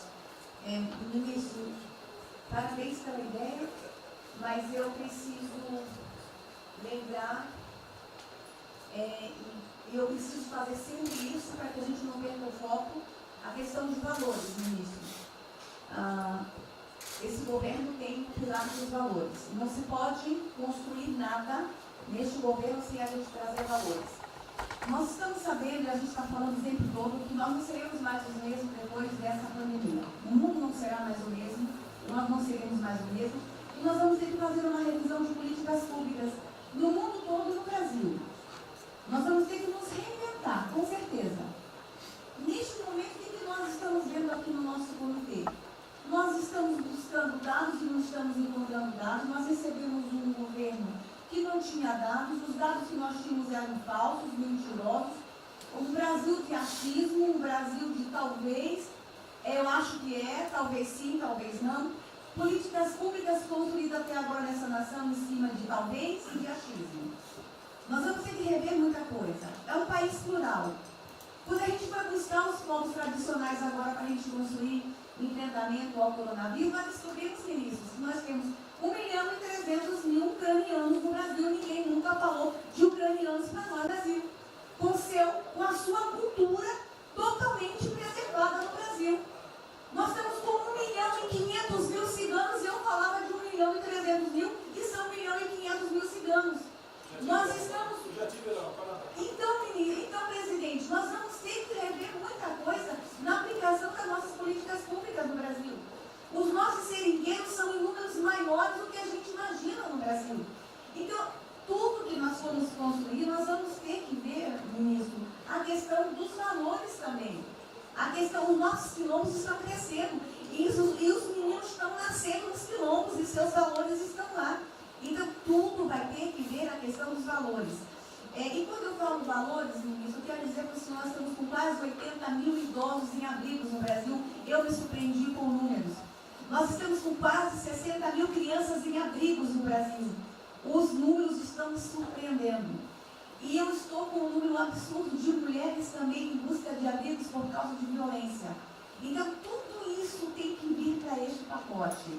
Nós vamos ter que fazer algumas revisões de políticas públicas no Brasil. Então, por favor, ministro, coloque aí a questão de valores. E quando eu falo valores, aí eu quero olhar para o nosso novo ministro aqui da Saúde e dizer, ministro, valores estão lá no seu ministério também. Neste momento de pandemia, a gente está vendo aí a palhaçada do STF trazer o aborto de novo para a pauta. E lá está a questão de as mulheres que são vítimas do Zika vírus vão abortar. E agora vem o coronavírus. Será que vão querer liberar que todos que tiveram coronavírus poderão abortar no Brasil? Vão liberar geral? O seu ministério, ministro, está lotado de feminista que tem uma pauta única, que é a liberação do aborto. Quero te lembrar, ministro, que está chegando agora, este governo é um governo pró-vida, é um governo pró-família. Então, por favor. E aí, quando a gente fala de valores, ministro, quero dizer que nós estávamos sim no caminho certo. A gente não precisa reinventar muita coisa, não. E eu quero citar aqui um exemplo da política indigenista como este governo estava construindo. Todo mundo começou a dizer, a esquerda começou a falar, que o coronavírus iria dizimar os povos indígenas no Brasil. O primeiro óbito, dia 12 de abril, sabe o que é isso? A forma como nós estávamos conduzindo a política indígena no Brasil. Primeiro óbito, dia 12 de abril. E eu fui lá para a Amazônia, em Roraima, junto com o presidente da FUNAI e o secretário nacional de saúde indígena, para acompanhar o primeiro óbito. A forma como a gente conduziu deu muito certo. Vamos ter que melhorar? Vamos ter que melhorar. E por que nós fomos lá, presidente? Porque nós recebemos a notícia que haveria contaminação criminosa em Roraima, em Amazônia, de propósito, em índios, para dizimar aldeias e povos inteiros para colocar nas costas do presidente Bolsonaro. Eu tive que ir para lá com o presidente da FUNAI e me reunir com os generais da região e o superintendente da Polícia Federal para a gente fazer uma ação ali meio que sigilosa, porque eles precisavam matar mais índio para dizer que a nossa política não estava dando certo. Então, o que a gente estava fazendo estava dando certo, o que nós estamos fazendo está dando certo. Então, aqui, general, todo o nosso trabalho que envolve políticas de valores precisa estar aqui no Pró-Brasil. E aí, presidente, só para encerrar, eu quero dizer para o senhor que a sua angústia tem razão de ser. Nunca houve tanta violação de direitos no Brasil como neste período. Direitos fundamentais foram violados. No nosso Disque 100 tem mais de 5.000 registros, ministros, de violação de direitos humanos. Mas o senhor tem uma ministra de Direitos Humanos e uma equipe muito corajosa. São mais de 5.000 procedimentos e ações que estão sendo construídos. Governadores e prefeitos responderão processo. Idosos estão sendo algemados e jogados de camburões no Brasil. Mulheres sendo jogadas no chão e sendo algemadas por não terem feito nada. Nós estamos vendo padres sendo multados em R$90.000 porque estavam indo da igreja com 2 fiéis. A maior violação de direitos humanos da história do Brasil nos últimos 30 anos está acontecendo neste momento. Mas nós estamos tomando providências, a pandemia vai passar, mas governadores e prefeitos responderão processos. E nós vamos pedir, inclusive, a prisão de governadores e prefeitos. E nós estamos subindo o tom. E discursos estão chegando. Nosso ministério vai começar a pegar pesado com governadores e prefeitos. Nunca vimos o que está acontecendo hoje. Se eles falavam que nós éramos violadores de direitos, eles estão. Inclusive, o governador Wellington agora, ontem, determinou que a polícia poderá entrar nas casas. Vocês não imaginam o que ele vai fazer. Poderá entrar assinou. A polícia poderá entrar na casa sem mandato. Então, assim, as maiores violações estão acontecendo nesses dias. Então, nós estamos fazendo enfrentamento de mais de 5 procedimentos. O nosso Ministério já tomou iniciativa e nós estamos pedindo, inclusive, a prisão de alguns governadores. Então, está aí algumas respostas. Valores. Por favor. Valores. Posso falar? Houve aqui uma apresentação, uma representação do ministro Paulo Guedes, que a senhora vai receber mais dinheiro. Obrigada. Ministro Marcelo, por favor. Obrigado, vou ser bem breve também. Primeiro, parabenizar o ministro Braga Neto pelo... Eu queria só dizer uma coisa seguinte, eu fico brincando. Não é trabalho meu, é trabalho da equipe, eu roubei ideia de um monte de gente, eu roubei ideia aqui, ali, eu roubei ideia, tá? Eu aproveitei a ideia, eu só coordenei.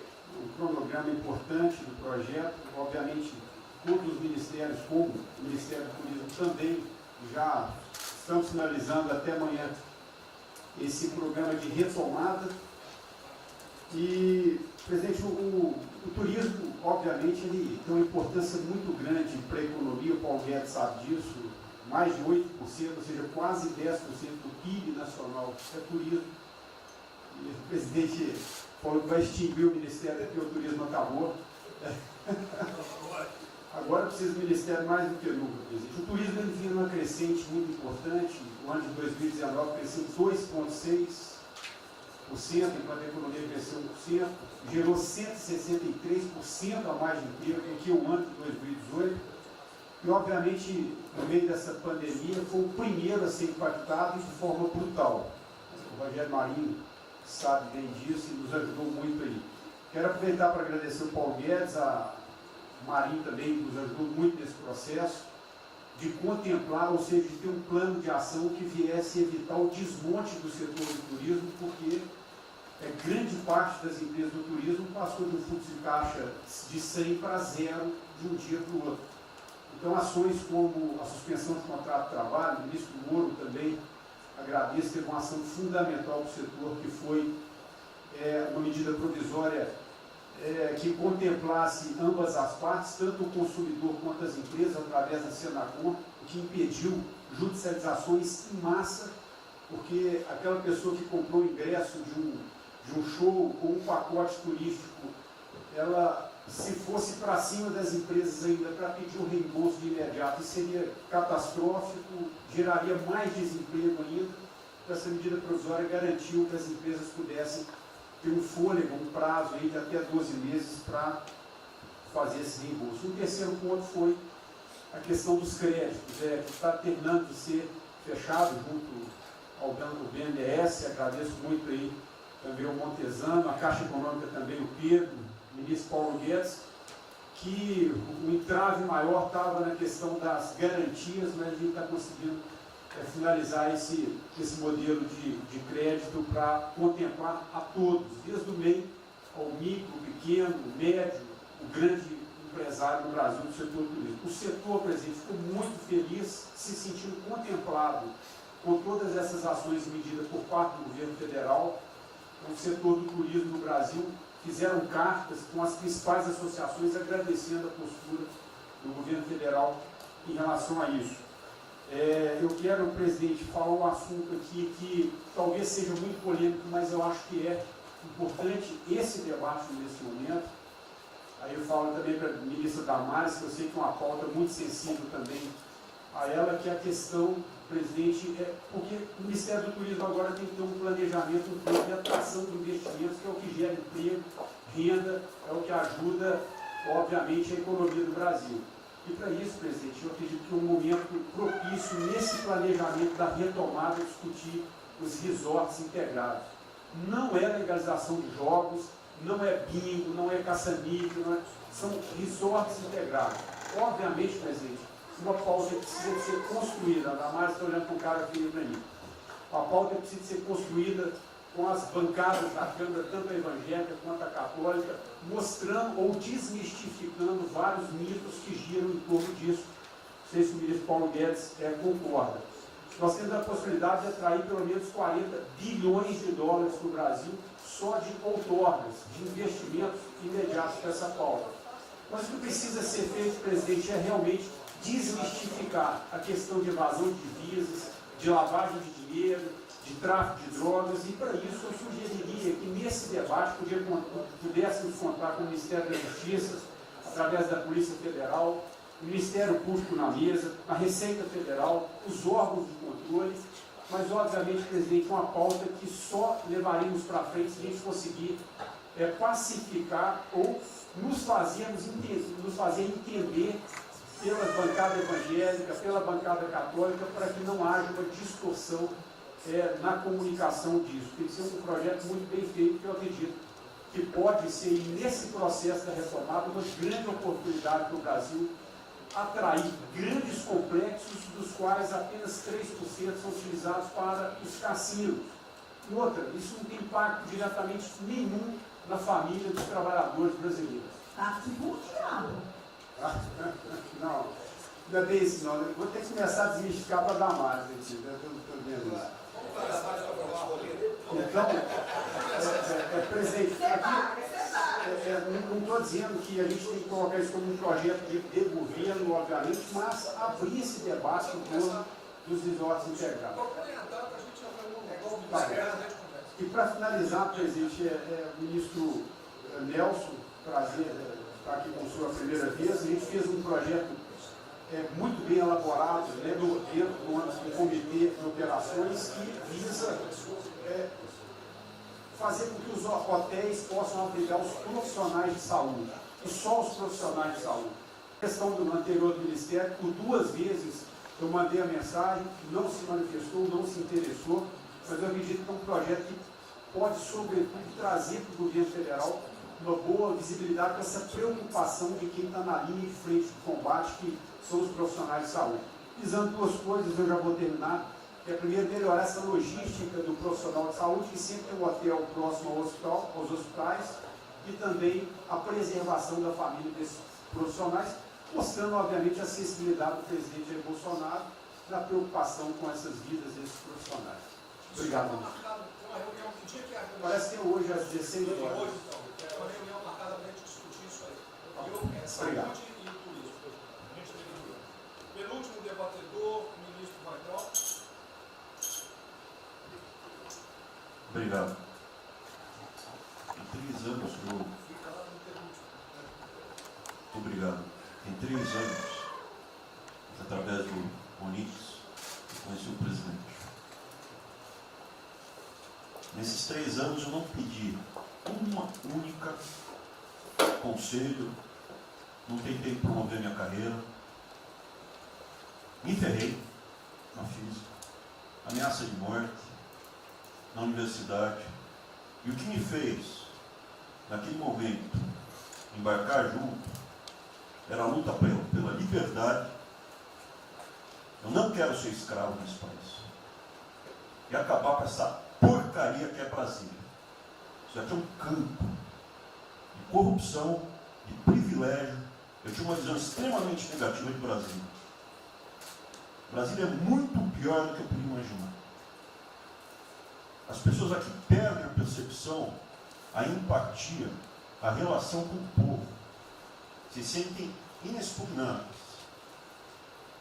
Eu tive o privilégio de ver a mais da metade aqui desse time chegar. Fui secretário executivo do Ministro Onix.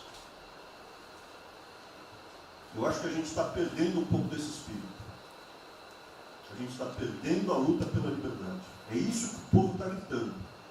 Não está gritando para ter mais Estado, para ter mais projetos, para ter mais... O povo está gritando por liberdade. Ponto. Eu acho que é isso que a gente está perdendo. Está perdendo mesmo. O povo está querendo ver o que me trouxe até aqui. Eu, por mim, botava esses vagabundos todos na cadeia, começando no STF. E é isso que me choca. Era só isso, presidente. Eu realmente acho que toda essa discussão de vamos fazer isso, vamos fazer aquilo. Eu vi muitos ministros que chegaram, foram embora. Eu percebo que tem muita gente com agenda própria. Eu percebo que tem, assim, tem um jogo que é jogado aqui, mas eu não vim para jogar o jogo. Eu vim aqui para lutar. E eu luto e me ferro. Eu estou com um monte de processo aqui no Comitê de Ética da Presidência. Eu sou o único que levou processo. É um absurdo o que está acontecendo aqui no Brasil. A gente está conversando com quem a gente tinha que lutar. A gente não está sendo duro bastante contra os privilégios, contra o tamanho do Estado. E eu realmente estou aqui de peito aberto, como vocês sabem disso. Levo tiro, odeio o Partido Comunista. Está querendo transformar a gente numa colônia. Esse país não é. Odeio o termo povos indígenas, odeio esse termo, odeio. Povos ciganos, só tem um povo nesse país. Quer, não quer ser de ré. É povo brasileiro, só tem um povo. Pode ser preto, pode ser branco, pode ser japonês, pode ser descendente de índio, mas tem que ser brasileiro, pô. Acabar com esse negócio de povos e privilégios. Só pode ter um povo. Não pode ter ministro que acha que é melhor do que o povo, do que o cidadão. Isso é um absurdo. A gente chegou até aqui. O senhor levou uma facada na barriga. Fez mais do que eu. Levou uma facada. Mas eu também estou levando o lado e estou correndo risco. E fica escutando esse monte de gente defendendo privilégio, teta. Entendeu? É isso. Negócio, empréstimos. A gente veio aqui para acabar com tudo isso, não para manter essa estrutura. E esse é o meu sentimento extremamente chateado que eu estou vendo. Essa oportunidade se perder. Eu sou, evidentemente, eu estou no grupo dos ministros que está mais ligado com a militância, evidente, porque eu era militante. Eu estava militando de peito aberto, continuo militando, do ponto de vista de carreira. Eu poderia ter tentado me dar bem. Não foi isso que eu fiz. Não foi isso que eu fiz. Sei que isso daqui é um palácio, existem intrigas palacianas, estou sendo muito franco. E a gente pode sim perder a liberdade, perder esse país. Ninguém vai se dar bem se a gente perder esse país. Quem vai se dar bem são pouquíssimas famílias.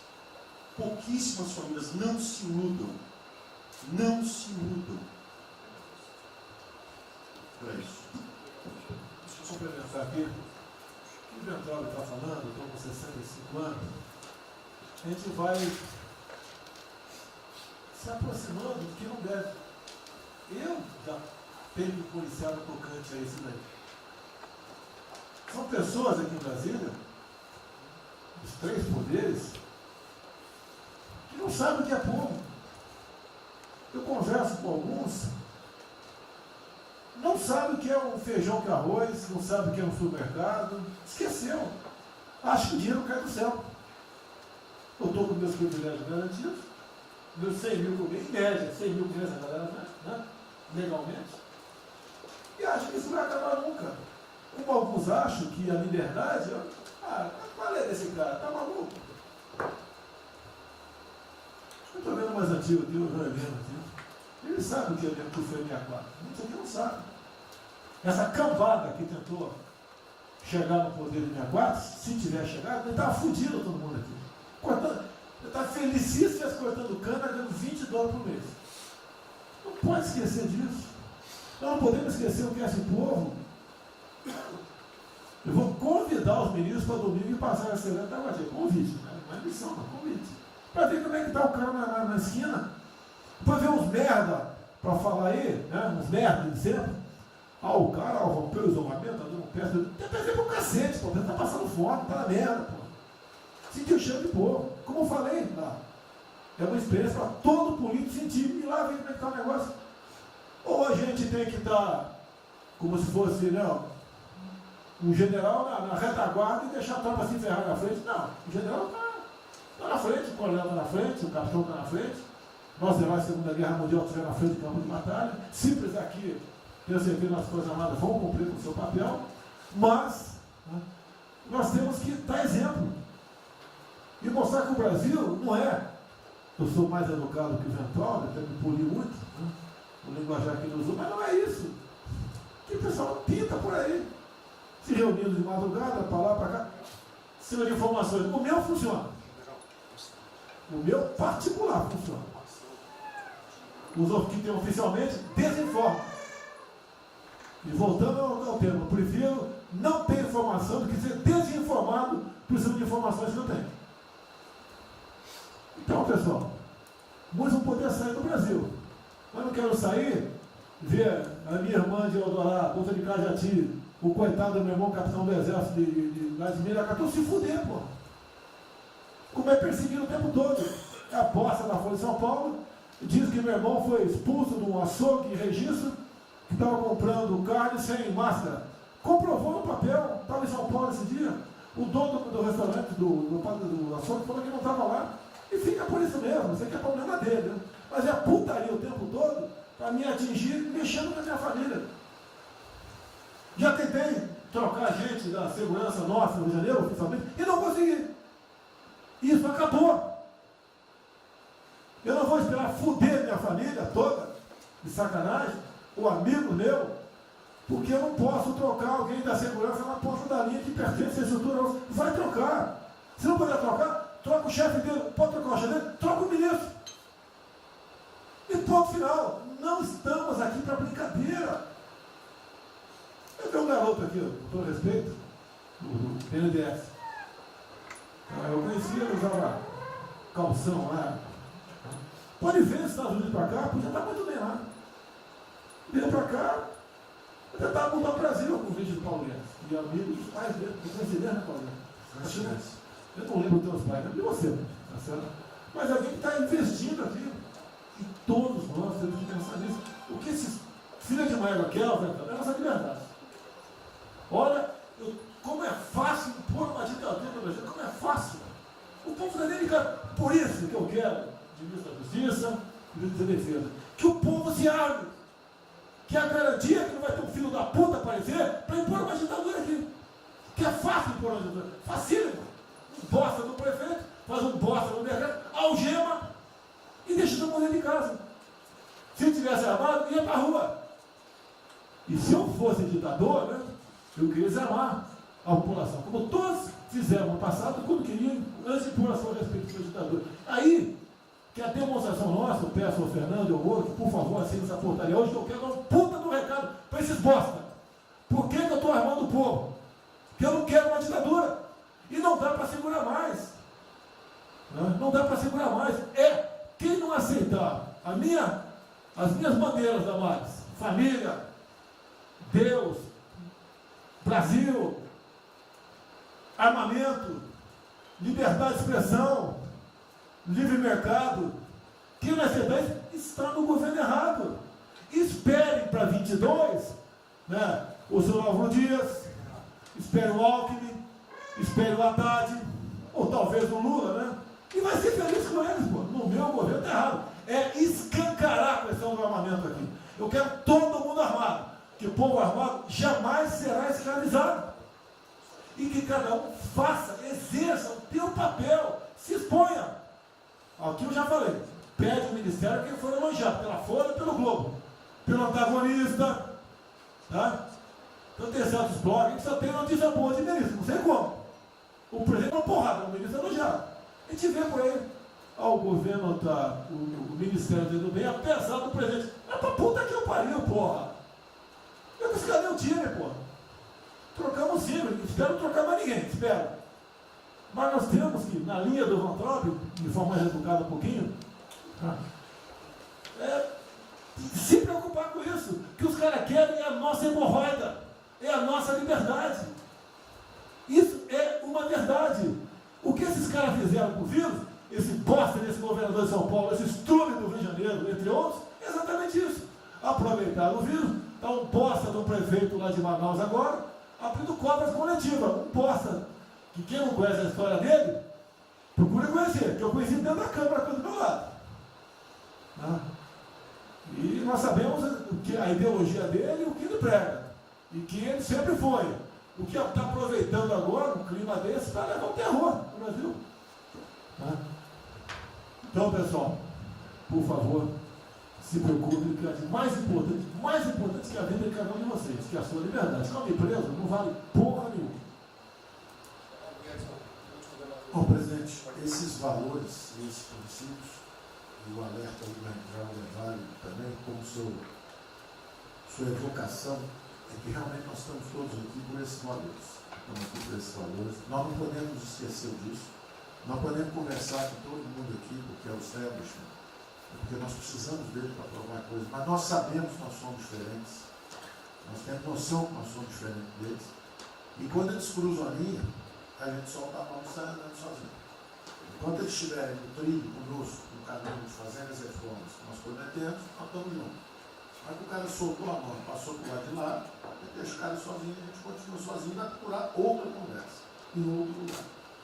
Então, eu acho que manter essa ideia que nos trouxe aqui, e eu tenho dito isso em todo lugar, e lá fora, eu converso, semana passada eu conversei com os ministros da Fazenda do G20, conversei com os ministros também de Economia dos BRICS, e a mensagem que eu levo é sempre a mesma: o Brasil vai surpreender o mundo. Vocês duvidaram da nossa democracia, duvidaram do nosso presidente é democrata e vai fazer as mudanças. E aprovamos a reforma da Previdência no ano passado, enquanto os franceses fizeram passeadas com outra reforma da Previdência. Agora, não é uma coisa, por exemplo, nós vamos continuar aprofundando as reformas, nós vamos seguir. Eu conheço todas as histórias de reconstrução por profissão, obrigado a estudar isso, a reconstrução da Alemanha, na Segunda Guerra, a Primeira Guerra com o Chaves, a Segunda Guerra com o Ludwig Erhard, a reconstrução da economia do Chile com os caras de Chicago, o caso da fusão das duas Alemanhas. Eu conheço profundamente, um detalhe, não é de ouvir falar, de ler 8 livros sobre cada reconstrução dessa. Então, eu li James 3 vezes no original antes de eu chegar a Chicago. Então, não tem blues, não tem gore, não tem blá blá blá. Tem estudos sobre todas as ocasiões. E nós vemos uma demonstração disso quando nós estávamos indo numa direção norte, com as reformas estruturantes, e de repente, em 3 semanas e meia, nós fomos para o sul. Nós fomos elogiados hoje lá fora, semana passada, todo mundo elogiando, fazendo referência, que o Brasil está à frente de todos os emergentes, e Paris passou ali, só está atrás um pouquinho dos Estados Unidos. Os Estados Unidos está naquele caso, que é um cara que tem a moeda forte, emitiu $1 trilhão para cada problema que ele tem e ninguém reclama.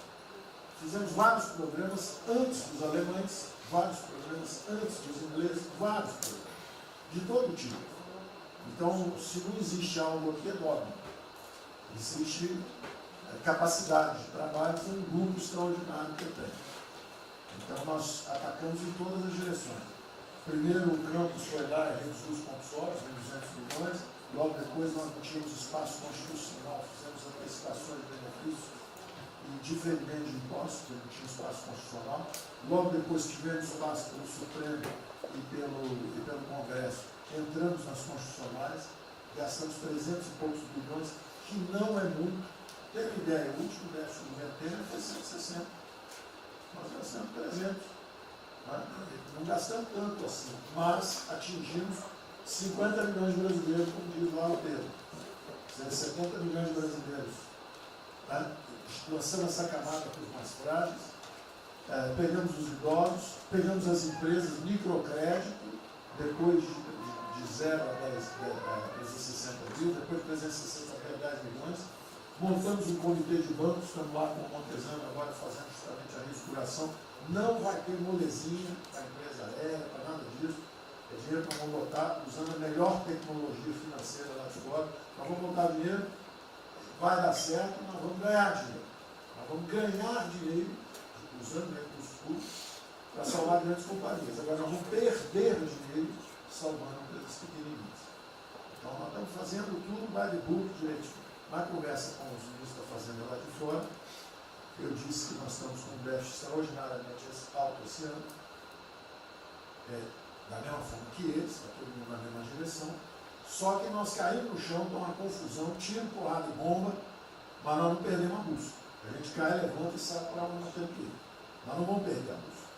Nós sabemos dos valores, sabemos dos princípios, sabemos o que nós estamos defendendo.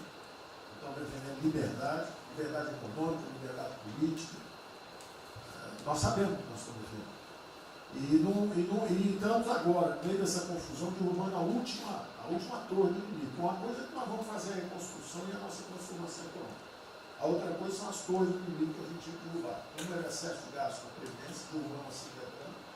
A segunda torre era os juros estão descendo, vão descer mais ainda. O Campos tem o mapa já, estamos descendo.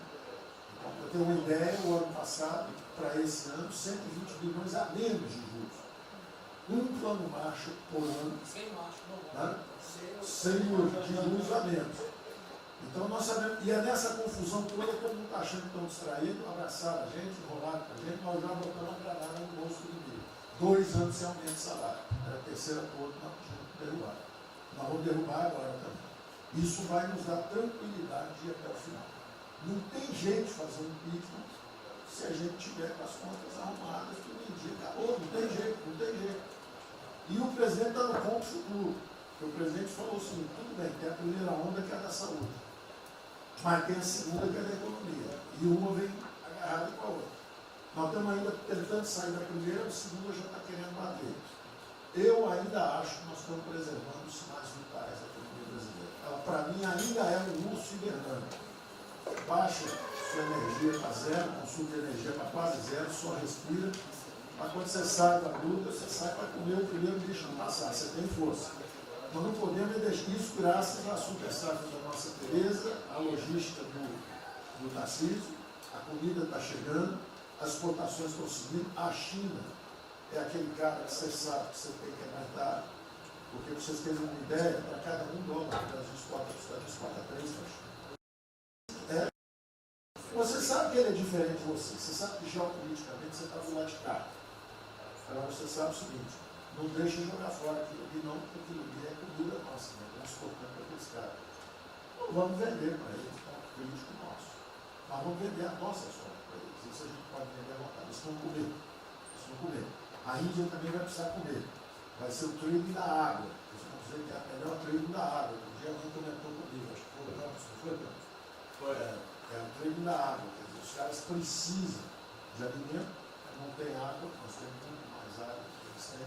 Então eles vão ter que abrir mão da agricultura para fazer outras coisas e nós vamos poder exportar para eles também. Então nós temos um mapa de voo bom, nós temos uma equipe jovem, preparada, todo mundo trabalhando junto, e nós não vamos perder o rumo, nós não podemos perder o rumo. Então vai ter muita conversa, vamos para cá, vamos para lá, vamos fazer isso, vamos fazer aquilo, não vamos perder o rumo não. Pode dar vestimento, bota peruca loura, passa batom vermelho, faz uma opção de coisa que for necessária politicamente, mas não vão perder o rumo econômico, não, nós sabemos onde nós estamos. Então, eu estou só dando uma mensagem de tranquilidade para todo mundo aqui, que é o seguinte, nós não estamos fazendo nada exótico, dogmático, nada disso. Nós estamos indo numa direção, fizemos o que o mundo inteiro fez, em 3 semanas e meia, nós fizemos o que o mundo inteiro fez, só que nós não vamos perder o rumo, não. Nós sabemos para onde nós vamos voltar já. Tá certo? E se o mundo for diferente, nós vamos ter capacidade de adaptação. Por exemplo, eu já tenho conversado com o ministro da Defesa, já conversamos algumas vezes, quantos 200 mil, 300 mil, quantos jovens aprendizes nós podemos absorver nos quartéis brasileiros? 1 milhão?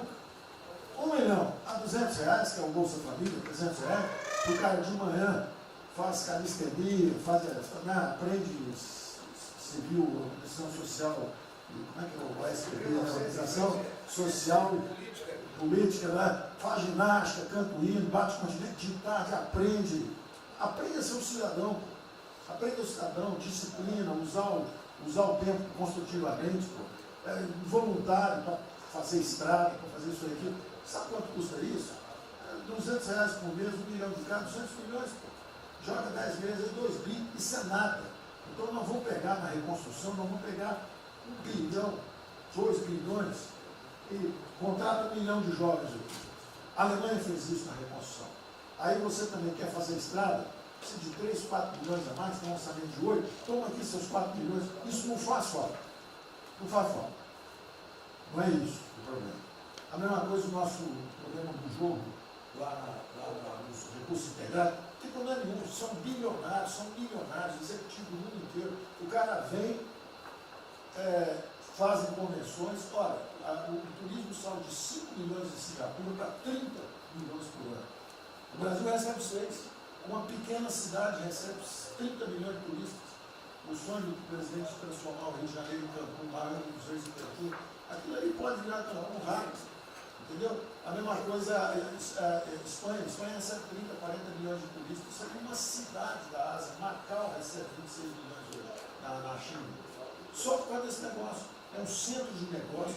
É só maior de idade. O cara entra, deixa a grana lá, que ele ganhou anteontem, ele deixa aquilo lá, bebe, sai feliz da vida. Ele ali não atrapalha ninguém. Ele não atrapalha ninguém. Deixa cada um se fuder. Deixa o presidente fala de liberdade. Deixa cada um se fuder do jeito que quiser. Principalmente se o cara é maior, vacinado e bilionário. Deixa o cara se fuder. Lá não entra nenhum brasileirinho. Não entra nenhum brasileirinho desprotegido. Se a CGU tiver como controlar a entrada e a saída do dinheiro. Isso, então vamos lá. Se não tiver como lavar dinheiro sujo. Então, só para terminar as observações também finais ali, o Campos falou duas coisas também interessantes. Então, o Campos falou duas coisas interessantes ali. Uma é o seguinte: o estrangeiro para vir para fazer investimento, eu recebi o embaixador, já reportei isso para o presidente, eu recebi o embaixador dos Estados Unidos e ele veio conversar conosco. E a mensagem maior dele era uma só. Assim, ó, nós queremos um bom ambiente de negócio. Nós vamos colocar centenas de bilhões de dólares aqui. O mundo inteiro quer investir no Brasil. Agora nós precisamos de um bom ambiente de negócio. Simplificação de impostos, segurança jurídica, coisa desse tipo. Né? Então, o secretário do Comércio americano, que é o Wilbur Ross, o cara me disse o seguinte: eu só tenho um conselho para vocês. Vamos aderir ao GPA, que é o General Purchasing Agreement, que é o seguinte: é um acordo, nós com a entrada na OECD, nós assinamos esse acordo, e esse acordo diz o seguinte: não pode haver nenhuma compra governamental sem transparência. Acabou. Então não basta a gente fazer isso, quer dizer, não vai fazer concorrência para concessão, privatização. Então nós já estamos na pista certa, já estamos indo na direção certa. Só uma informação sobre isso aí. Eu fiz uma reunião com o pessoal da CDE essa semana, agora foi semana passada, falando do nosso interesse. Eles falaram que já nos consideram da CDE. Sim. Tá? Então, os ministérios, estou falando isso porque vários ministérios têm uma pauta a cumprir. Vamos continuar nisso porque vamos dizer, a impressão foi excepcional. Isso, só um dado aqui do OCDE, rapidamente do OCDE, Não, o embaixador disse isso. O embaixador disse: nós não podemos perder a oportunidade do presidente está tão próximo aqui. Os nossos dois presidentes estão próximos. Nós não podemos perder essa oportunidade. O presidente da OCDE disse que realmente os Estados Unidos, que eram, vamos dizer assim, tinha uma certa objeção, agora já está favorável. Ministro, é só um dado: a OCDE, 90% dos países que hoje integram a OCDE já contam com os resorts integrados. Os outros 10% são muçulmanos. 88% tem um ensino domiciliar. Então a gente vai entrar para a MD hoje lá, tá? Homeschooling. Ah, pronto, obrigada.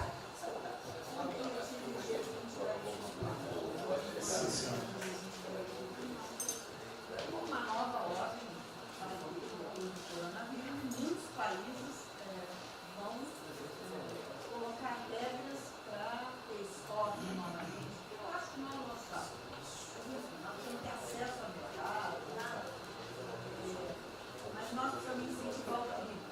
É o único produto que o Brasil não é autossuficiente.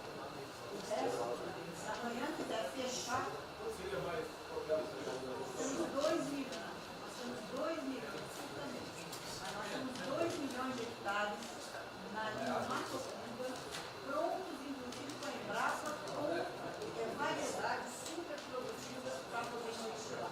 Precisa de dinheiro. Uma última coisa: o dinheiro que volta, financiamento. O que nós precisamos é baixar os juros. A agricultura não aguenta 9% de juros, é muito alto. Não fala nada, não. O Banco do Brasil não está tudo em cobra. O Banco do Brasil não está tudo em cobra, porque ele não é privado nem público. Então, se for apertar o Rubem, coitado, ele é super liberal. Mas se apertar ele e falar: bota o juro baixo, eu não posso, senão a turma, os privados, meus minoritários, me apertam. Aí você fala assim: bota o juro alto, eu não posso, porque senão o governo me aperta. O Banco do Brasil é um caso pronto de privatização. É um caso pronto e a gente não está dando espaço. O senhor já notou que o BNDES e a Caixa, que são nossos públicos, a gente faz o que a gente quer. O Banco do Brasil não consegue fazer nada, e tem um liberal lá. Então tem que vender essa porra logo. Apesar de todo o aumento de risco que passou a haver no sistema bancário, o Banco do Brasil está expandindo bastante seus empréstimos e a agricultura, a ministra Tereza Cristina testemunha aqui de que o apoio está sendo muito grande e nós estamos numa situação confortável, ministro, porque, primeiro porque em termos de liquidez, o público vê o Banco do Brasil como um porto seguro. Então, nós não estamos tendo problemas que outros bancos estão tendo, de preocupação com a liquidez do banco, com a rigidez do banco. E na nossa formação de resultado, as pessoas físicas não têm um papel preponderante dentro do Banco do Brasil. E nós temos a felicidade, nesse momento, de contar com folhas de pagamento de empresas públicas, das Forças Armadas, né, que em termos relativos, estão numa situação mais segura do que o cidadão comum, que não participa de empresas públicas. Mas só confesse o seu sonho. Confesse o sonho. Confesse o seu sonho. Em relação à privatização... Foi 23, eu não peço agora não. Em relação à privatização, eu acho que fica claro que com o BNDES cuidando do desenvolvimento, com a Caixa cuidando da área social, o Banco do Brasil estaria pronto para um programa de privatização. Né? Mas isso a gente pode fazer. Só se discute, só se fala isso em 23. A gente pode fazer um dia um seminário aí, que possa escrever. Porque o Banco do Brasil, no passado, teve muitos privilégios pelo fato de ser público. Né? As folhas de pagamento vinham naturalmente do Banco do Brasil para a Caixa, a administração dos depósitos judiciais eram sempre do Banco do Brasil e da Caixa. Hoje isso tudo é processo de concorrência. Nós temos que pagar muito caro por esses antigos privilégios que não são mais privilégios. E fica só o lado ruim de ser estatal, pesando no Banco do Brasil. Porque a gente não tem a mesma facilidade de contratação, a gente não tem a mesma facilidade de demissão de maus funcionários e vai por diante. Quer dizer, tudo tem que se meter ao governo, tem o Tribunal de Contas travando tudo. Né? O Tribunal de Contas, hoje em dia, é uma usina de terror. Se a gente faz alguma coisa, está arriscado dentro da cadeia. Se não faz, é processado por inação. Você não tomou as providências que tinha que ter tomado. Virou um terror isso. Se ficar o bicho pega, se correr o bicho come. Agora, eu queria fazer uma observação rápida sobre a área de medicina. Eu acompanho os números diariamente. Eu vejo que os óbitos, eles chegaram diários, passaram de 200 durante alguns dias, 4, 5 dias, mais de 200 pessoas sendo mortas. De uns 4, 5 dias para cá, esses óbitos caíram bastante, já não chegam mais na casa dos 200.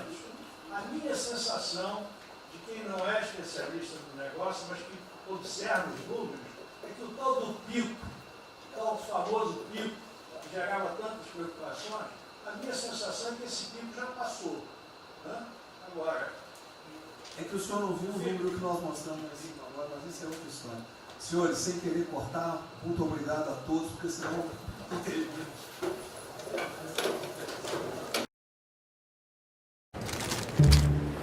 Amor, você viu que bom gosto essas novas embalagens de Jaguari? Protegem melhor, mantém por muito mais tempo o sabor e o aroma. Amei. Amor? As novas embalagens Jaguari estão apaixonantes. Muito mais aroma, muito mais sabor. Compartilhe seu momento. Compartilhe